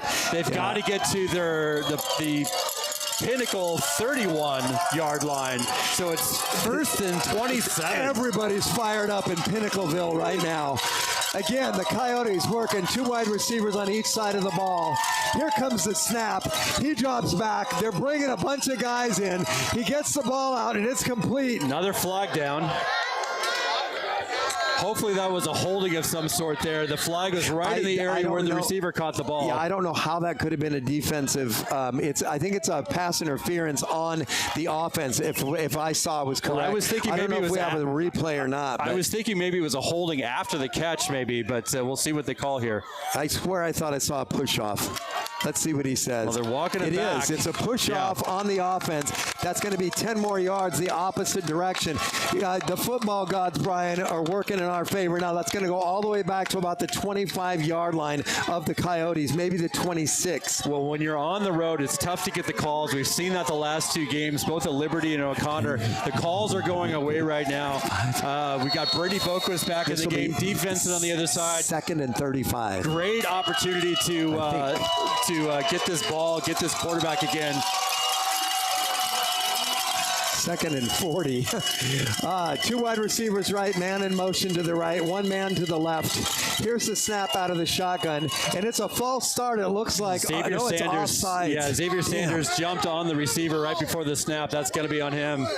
I hate to see this because that's killing our momentum. I think that's like, what is that, the 4th penalty on Xavier this quarter? Yeah, Xavier's having a little bit of a rough time out there, but these receivers are giving it to him right now. But that's still 2nd down and a mile to go. The ball is right on the 31-yard line. They've got to get to the other 31-yard line. It's 39 yards to go. It doesn't matter because they've been coming up with some big plays. The defense needs to do what the defense does. They're bringing through. Got 3 on the line. You got Brady Boquist and Dean Vincent ready to go get this quarterback. Xavier Sanders talking to Braden Frick there about the coverage. It looks like we're pretty solid. We've got 3 deep safeties. We got 3 linebackers across the middle. We're coming with 3 on the rush. We're not going to get much pressure with 3 because they got big. Dean Vincent held again. Yeah, Brady Boquist held on the other side. Great defensive play there. Yeah. Nicely done. That was Dominic Polito again breaking up another long pass that falls uselessly to the turf right there. Nothing happening there. Going to bring up a 3rd and forever. Yeah, Brady Boquist on one side, Dean Vincent on the other. Both of them were held. They were trying to get to that quarterback. They didn't rush many, but they were causing pressure. And Dominic Polito again going up and interrupting that pass. Somebody Great job. put Gorilla Glue on those flags and stuck in the referee's pockets because we're getting held on almost every down now, and nobody's calling anything. Scoreboard is showing 3rd and 37, ball on the 31. The momentum right now is in our favor. If we can stop them here, this is our game to win. 2 wide receivers each side. Here's the snap. It's a handoff underneath. He's got some blockers, but he's brought down at about the 42-yard line of the Coyotes. It's still going to be a 4th down and forever. I think we're going to see the punting team out here. Yeah, that's what they're going for there, Andy, is they're going to try to pin Pinnacle as deep as they can. Listen, they're gonna. You tell me, if you block the ball, you can't pin them anywhere, That's can true. you? That's Come very on, Brian, true. let's do That's this. very true. They're going to dare them to try to score on them with 5 minutes and 50 seconds left. Clock is ticking. Pioneers, Reed Klucka coming into the game. He had a sack earlier. The guy I want receiving the ball is Alex Lugo. He's going to make things happen. On this near side of the field, you've got Dean Vincent, you got Brady Boquist, you got Reed we Klucka. got a timeout by Pinnacle. All these guys, they were ready to get in there. Any of those 3 guys can Coach get in there. Zupke is clearly a little bit upset about the kind of look that we had in there. And I got to tell you, that's a good way to spend a timeout when you're not seeing what you want. Got to praise Zupke, take my hat off to him on this one. I'm not wearing a hat, of course, so let's just feel like it's coming off here. Nice job there by the coaching staff. Let's get this thing right because we're going to get the ball. Probably this may be our last time to have the ball and get this thing down the field and put something in the end zone so we can go ahead. All right, let's set the situation here. The ball is on the Coyote 41-yard line. It is 4th and 27 by the scoreboard. To get a first down, they'd have to get to the Pinnacle 31-yard line. That's not happening. They're going to punt the ball to us. It's 5 minutes, 30 seconds left on the clock. 38-34, the Coyotes ahead. Pinnacle has been beaten down here in the 3rd quarter, but has taken back the momentum. They've got a chance to win this game. Alex Lugo is going to be back to receive this punt. They cannot avoid kicking sticking to him this time. Brian, half of the visiting squad over here on the visitor side is on their feet right now. This is a game that has got people biting their nails. We're starting to get the fans getting into it. They're making some noise here. Punting unit is on the field. One man goes in motion. Alex Lugo is shallow. He's only on the 34-yard line of Pinnacle. He doesn't think this guy has the leg, or he can backpedal a little bit if he needs to. And here it comes. Punt and is there away. it is. And Alex Lugo fields it. And he's still on his feet, and he gets taken down at the 31-yard line of Pinnacle. That was some bravery on part of Alex Lugo. The kid's got grit. The kid's tough. He takes the ball bearing down with two defenders right in his face, and he puts it down to him, picks up 3 yards after fielding the ball. Yeah, the most impressive thing about Alex Lugo in that play was just holding onto that ball. He was immediately met by a defender trying to get, and that defender was only trying to get the ball out. Ball's going to be on the 32-yard line. First and 10, 5 minutes and 27 seconds left here for Wyatt Horton to take the Pioneers down and try to win this game. Jack Bridgeford now in the game as a wide receiver on the near side, 3 wide receivers on the far side. Fakes the handoff to Lugo. That right there, why is there not a flag? My God, throw a flag. Yeah, Wyatt Horton was taken out of bounds and driven to the ground a good 4 or 5 yards out of bounds. I guess they're calling continuation on the play, but that looked like a penalty. Got to protect those kids out there, referees, but that's going to bring up 2nd and long. The ball is now on the Pinnacle, looks like 23-yard line. They've got to get to about the 41 for first down. We got 19 yards to go. 2nd and 19. Clock is stopped at 5:21. That's what we got to think about here right now is first down. There's Josh Pinder. He's loose. Josh Pinder is out to the 40, the 45-yard line. He gets the first down and 5 more to boot. The clock stopped at 5 minutes, 13 seconds. Pioneers trailing by 4 points. Hurry up offense in play. Andy Centennial was bringing it to Wyatt. He calmly stood there in the pocket and found Josh Pinder. They're bringing it again, and he loads up and throws a big one downfield. And again, a lot of contact by the Centennial defender, but no flag on the part of the referees. Yeah, Jace Pena had a chance to go after that ball, didn't quite do it, but that's going to bring up 2nd down and 10. Ball is sitting on the Pinnacle 45-yard line. Clock is stopped at 5 minutes and 7 seconds left. Pinnacle has all the time they need to try to come down and score here. Defense had just made a great stop. These red jerseys are tight. They're showing a little bit of a blitz here. It looks like they're going to bring 3, but they're showing 8, and they bring them all. And a handoff goes straight up the middle. I've got to tell you, Brian, I'm questioning that call. Why are you running up the middle when they're showing blitz and you pick up virtually no yards, maybe 1? Yeah, potentially a screen pass there to Xavier might have been a better choice, but that's going to bring up 3rd and about 9 for Wyatt Horton. Anything other than what we just saw. Yeah. Clock is ticking at 4 minutes and 45 seconds left here in the game. We need to see this Pinnacle offensive line step up and protect Horton because he's got to have time to throw. He fakes it. He does a bootleg. He's pursued by a lot of people. He unloads, and the ball is caught. No, it's not caught. Yeah. There's a flag in the backfield. It looks like Wyatt Horton finally gets a call. That's going to be a late hit on Wyatt Horton, and that's going to be a penalty, giving the Pioneers a much-needed break and a first down. That's a happy Horton out there. Horton hears a who, and the referees did too. That was a big man out there. I think that's number 46 for the Centennial Coyotes, who apparently took Wyatt Horton down late. That's a call that we didn't get over here on the sidelines earlier. Got it that time. That's going to be 1st and 10. 4 minutes, 29 seconds left. The ball is now into Coyote territory. Pinnacle has it on their 41-yard line. It is a 1st and 10. Let's do it again. We got to look at first downs here, not touchdowns. Here's the snap. Handoff fakes to Wyatt Horton is pursued. Alex Lugo at the 25, down to the 22-yard line, and we're going to get a late hit on the Coyotes as well. And another 15 yards on the end of this one. Yeah, Alex Lugo found himself open. Wyatt Horton just stood in there. A guy just barreling down on him in the pocket, and they're going to walk that off even more.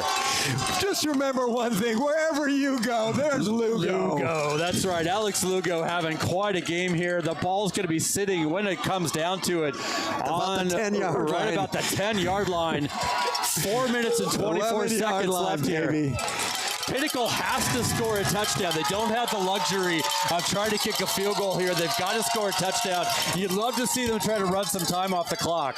And there goes Valdiva over the right side. He gets the ball. He picks up some steam. He's down at the 5-yard line. Yeah, the best run we've seen there in a while from the Pioneers, and that's going to bring in our 2 tight ends, Tyson Muniz and Blake Donnelly, to try to do some damage here. Our boy Alex Lugo coming off the field. Yeah, Brian, you made a point that this is a pretty stingy run defense here, and you're right, and that was one of the better runs tonight for Valdiva. 2nd and Out 5. of the shotgun, he stacks it up. Valdiva's got the ball again. He's stacked up at the 5, and he goes forward to about the 4-yard line. Yeah, I think Pinnacle's trying to take some time off the clock if they can here with the first couple plays. Good idea. You don't want to, if you can give them the ball back, which we're going to have to do with the least amount of time possible. We got to score here. But again, you don't have the luxury of holding the ball and trying to kick a field goal. Wyatt Horton's going to have to find the end zone. Here's what I'm going to do. I'm going to watch Keenan Johnson on the near side of the field. He's going to run forward, and he's going to cut out to an out pattern to the side of the end zone. Blake Donnelly goes in motion as a tight end. Now he's going wide. Wyatt Horton out of the shotgun. They're showing blitz. Here's the snap. They're bringing everybody. Wyatt Horton stands in there, and there it is. He's got a man. That's Tyson Muniz. Tyson Muniz That's a touchdown. in the end zone. The Pioneers go up. The go-ahead score. 3 minutes and 9 seconds left. Tyson Muniz as Wyatt Horton was backing up. Why did they, wait a minute, why did they not put the score? Yeah, there it is. Okay, the score's up on the board. We've got a Centennial Coyote down right now, injured. I don't care what happens. You don't want to see one of these kids get hurt. Wyatt Horton backed up and threw that ball from about the 25-yard line or back. He had a man chasing him down. Tyson Muniz found an open spot right at the goal line. This is the most important extra point so far this year because this makes it a 3-point game. That's right. That's right. A field goal would then just tie it. But that is Tyson Muniz, 4th touchdown on the season. Number 80 showing up. Yeah, Tyson Muniz comes in and does what Pioneers do, and he really ignited this offense. The defense now has got to be fired up because we have to get into prevent, and we got to stop any movement down the field by the Coyotes. All right, 3 minutes and 9 seconds left here for Ryan Orzal to try to get this extra point. As Andy said, it stands at 40-38. Probably not a more important extra point on the season so far. Yep. Last one bounced off of one of the defenders and through, but they didn't give him the credit for it. There's the snap. It was a little bit high. The same thing. And again, they block and it goes through. Are we going to get this one this time? Nothing was different. That one is good. They're giving us credit. It's 41-38, a 3-point ball game. That was 2 times in a row, Andy. That was all about the high snap there. I just got word from up in the booth. Tim tells me that the first one was called back, and we didn't get credit for it because it went off an offensive player. Got it. I thought it was defense, so that was nice. That's a good call by Tim Boquist there, Brady Boquist dad, and we really appreciate Tim and Karl Marx. That's Tim Bobo Boquist. And Carlos Rios here on the camera tonight. Thank you for helping us. These games that we set up for on away are not easy to do, and these guys do a great job for Mark's it. working his production magic as he does every week, showing up here. He's probably here at noon today getting things set up. All right. And that's what brings a wonderful broadcast. High snap there in the extra point. Ryan Orzal did a great job of just getting that thing up in the air. Luckily, it went through. Now he's got a chance to put the Coyotes on their own 20-yard line. Can he get this one into the end zone? They're going to do a... they're not going to let him kick it away. He kicks it short, which I don't like. He fields it at the 15. He's up to the 20, 25, still on his feet, 30, brought down at the 36-yard line.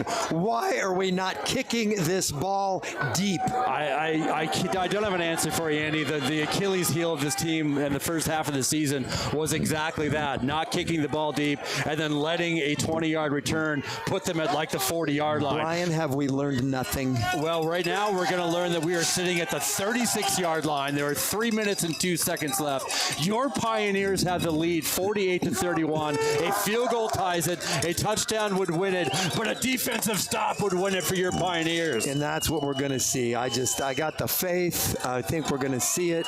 We got 2 high safeties right now. We got 3 linebackers in the middle of the field, 2 defensive backs, 1 on either side. We're looking at a 4-man front, and one of those is that dangerous man we call Dean Vincent. Loaded up here on the near side here, Andy, with 3 receivers, 2 back, 1 up. Go, G-Ball! Ball sitting at the 36-yard line, 1st and 10. Here comes a snap out of the shotgun for Centennial.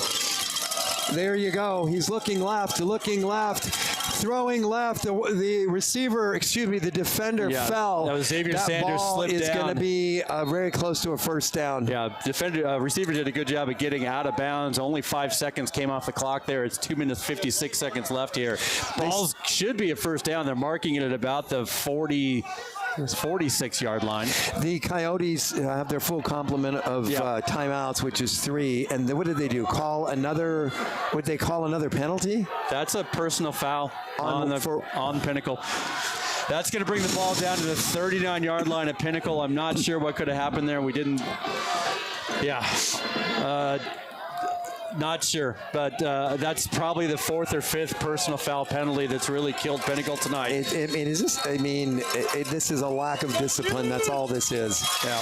Working out of the shotgun again, 3 wide receivers. 1 man goes in motion for the Coyotes. He stops on the left side of it's a handoff right up the middle. He's got a lot of field, and he's got a lot of full head of steam. He's down to the 25-yard line of Pinnacle. Right now, these guys are doing exactly what they want, and they're having their way with the Pinnacle defense. Yeah, that's 2 minutes and 45 seconds. Clock is ticking. Balls inside the 25-yard line, right at about the 24. It's going to be 1st and 10 for the Coyotes, who are having their way with the Pinnacle defense.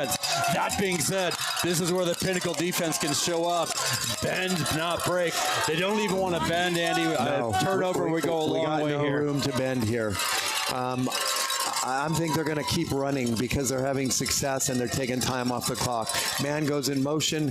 He does a quick out on a little screen, as he does so many times tonight. Taken down at about the 22-yard line. I believe it was Dominic Polito on the stop that time. Yeah, that time the screen didn't work as well as it usually had. The defenders were not, or the receivers were not able to really get in the way. That's a gain of about 1 on the play. We're now under 2 minutes to play in the 4th quarter, clinging to a 3-point lead. Coyotes working out of the shotgun. Here's the snap. It's the handoff that goes up the middle. He's got some room. He's down to about the 17, 18-yard line. Dylan Ockrey, I believe, was in on the stop there. 1:40 seconds left in the 4th quarter. Yeah, this thing is a nail biter. Clock is ticking. That's going to bring up 3rd down at about 5 yards. The ball looks to be sitting inside the 20-yard line, right at the 19. Taking their sweet time are the Coyotes. Can't blame them. That's good clock management. Clock is down to 1 minute 23 seconds now, and that's taken by the Coyotes. Well, interesting turn of events. I would love to take a look back, and I definitely will, as to what that last personal foul was. Personal foul. I don't know if they got the quarterback late or what. Yeah, personal foul. Looks like our producer says it was probably a late hit on the quarterback. That time on that play, Xavier Sanders had fell down and it was a pretty clean catch. Gave him another 15 yards. Unfortunately, now they sit with an opportunity. But the Pioneers with a stop here, if they can get no gain, that's going to be quite a long field goal that they would have to kick just to tie this game. Important play here for the Pioneers, Andy. The students are up. The cheerleaders are trying to get everybody into this game. Let's go defense. I'll tell you, whenever you're at a visiting stadium, and this happens college, it happens at the NFL level, and especially at the high school level, the one thing you don't want to do on the road is go into an overtime game. That right there is not the position you want to be in. Your players are tired. You're in hostile territory. You want to win this game outright and not have to take it into extra time. Yeah, agreed. Okay, out on the field, I see Dean Vincent, I see Cash Silva, I see Owen Pimbard, I see Jack Gazier. There is our man, Dominic Polito. Dylan Ockrey, Braden Frick out there. The crowd, Xavier Sanders, the number 20. visiting crowd is now louder than the home field. 3rd down and 5, 1 minute 25 on the clock. Xavier Sanders on ISO with number 2 on the near. Here's the drop back, and Dean Vincent almost gets it from behind. That's going to be 4th down. Dean Vincent would not be denied on that play. That's It going to was bring great up. pursuit from the back.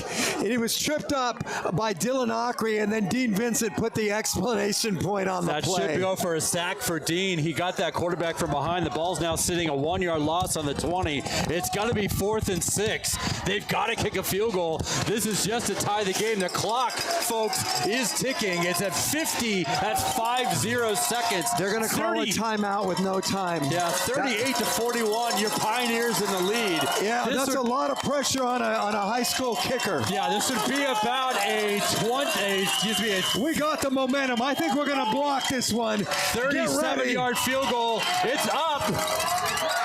Oh, my. That was to the right. No good. To the right. Good. The Pinnacle Pioneers got to take a snap. We're going to see an onside kick here in a minute, folks. We got 27 ticks left on the Pioneers clock. get the ball back. That was no good. That was 4th down. We're not going to see an onside kick. They maintain the lead at 48-31. They can kneel it down and walk home with a victory here in Peoria against Centennial. What a game! That kick had all the distance it needed. It was just a little bit to the right. Now Wyatt Horton and team come out in the victory stance. They're going to take one knee. I don't believe the Coyotes will stop the clock because there's not a chance. Coyotes have 2 timeouts. They certainly could stop it. Wyatt Horton and the offense are in the kneel down formation. What a change of events here for the Pioneers, Andy. What I want to know is why are you doing this out of the shotgun when you should be going under center? I don't know. This does not make sense to me. Yeah. The clock is stopped by the Coyotes with 26.5 seconds. Please, somebody tell the coaches that they need to get wide I was under going to say, center honestly, on this. if they're doing out of the shotgun, I'd probably stop the clock and give them a chance too. That being said, it's timeout on Centennial. Wait, say that again, Brian. You made a great point. What did you just say? I just said if they're doing the shotgun, I'd stop the clock and give the Pioneers a chance to fumble it too. And the coaches on the other team have to be saying, what the you know heck? what? If you're going to let us have a chance, we're going to take it. Yell, interrupt that snap count. I'd like to see Wyatt under the center too. That being said, they don't do it that often, so it's hard to say what the better play is. Andy, it does not make sense. Let's just talk about what happened there. The Pioneers again gave up a bad penalty, gave the Centennial Coyotes field position down into their territory, stopped them at 4th down. It was about a 37-38 yard field goal, and it was just wide right. That leaves the Pioneers at the lead 41-38. They got down 38-28 here in the 4th quarter and have come they're back. working out of the shotgun. I just don't understand why. They've come back and scored 13 points here in the 4th quarter. Wyatt Horton's going to kneel it down. That's going to be 23.2 seconds. The Coyotes are out of chances and out of timeouts. We got one more kneel down left. It's 3rd down, and Wyatt Horton can take this one home. What an interesting twist of fate here in this game tonight. A huge swing in the 3rd and 4th quarter with countless scores by the Coyotes, just enough to put us on the ropes. But listen, like we said, bend, don't break. A missed field goal with just seconds left on the clock. The Pioneers have the momentum as they score that final touchdown in the 4th quarter. Andy, I was just going to say this is a game. This has been a game of momentum shifts. The Coyotes came out and had it on offense. They were taking it to the Pinnacle Pioneer defense. Then Pinnacle gains the momentum. Their defense stands up. They take a 21-10 lead into halftime. Pinnacle comes out, gets another defensive stop to start the second half. Comes down and scores a touchdown, 28-10. And then the Coyotes come roaring back. They get the momentum. They go up 38-28. And then in the 4th quarter, as Wyatt Horton kneels down and takes this win for the Pioneers, they get the momentum back and take this game against this tough Centennial team. So, Brian, this game should have never got this close, but the fact that it did fires up this team and carries us into our last game of the season next week at home at Pinnacle Pioneer Stadium against Saguaro, and it is our homecoming game as well. It's going to be a great game. Wyatt Horton is fired up, running around the sidelines as he should be. What a game for him.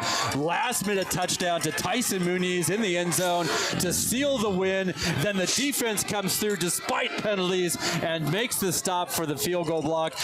Last game we started, I said there's 3 games to go, Andy, and we got a chance to make a run into the playoffs. playoffs. Good teams play good against good teams. We stepped up against, I know they're 3-5, but we saw it tonight. This is a very good Centennial team that we just beat. And if we can take this momentum into the playoffs, we can do some damage in the playoffs because Pinnacle is a good team that plays good against good teams. Yeah, worst case scenario, if this Centennial gets a couple of breaks in a couple of their games, they're literally not at 3-5. They're 5-3 or perhaps 6-2. So we beat a team with a bad record, but it's a great team. So it's a great effort by all of the Pinnacle Pioneers and the Pinnacle coaching staff tonight. And again, special thanks to the production team with Tim Boquist, Carl Marks, and Mr. Rios on camera. Yeah. Brian Beeler does a great job again with the color commentary, coming in with the facts and the sheet out in front of him. All the things we need to know to learn about both of these teams. This was a very well-fought and hard-fought game. And I want to remind you guys, we have one game left. As we said, we have Saguaro next week. It is a late homecoming for your Pioneers. Come out and join us at the stadium. If you can, watch us on YouTube. Be out there. It's going to be exciting. It's their last regular season game. They're making a playoff run. 7 o'clock at the friendly confines of Pinnacle Pioneer Stadium. It's going to be a good one next Friday. Yeah. So let's wrap this up, Brian. Let's say goodnight to all the people that love spending your Friday evening with Brian Beeler and Andy Polito as we call the games for Pinnacle High School. We love having you with us. We hope you'll be back again next week. I think we're going to be in the playoffs, so we hope you hang out with us in the playoffs. So, signing off for tonight, I'm going to let Brian carry it home. This is Andy Polito saying goodnight. Yeah, folks, we had an exciting game. Andy, great call in the game. Great job by our boys out there to not give up all night. Let's take this into the playoffs. Good night, folks, and have a great weekend. Over and out.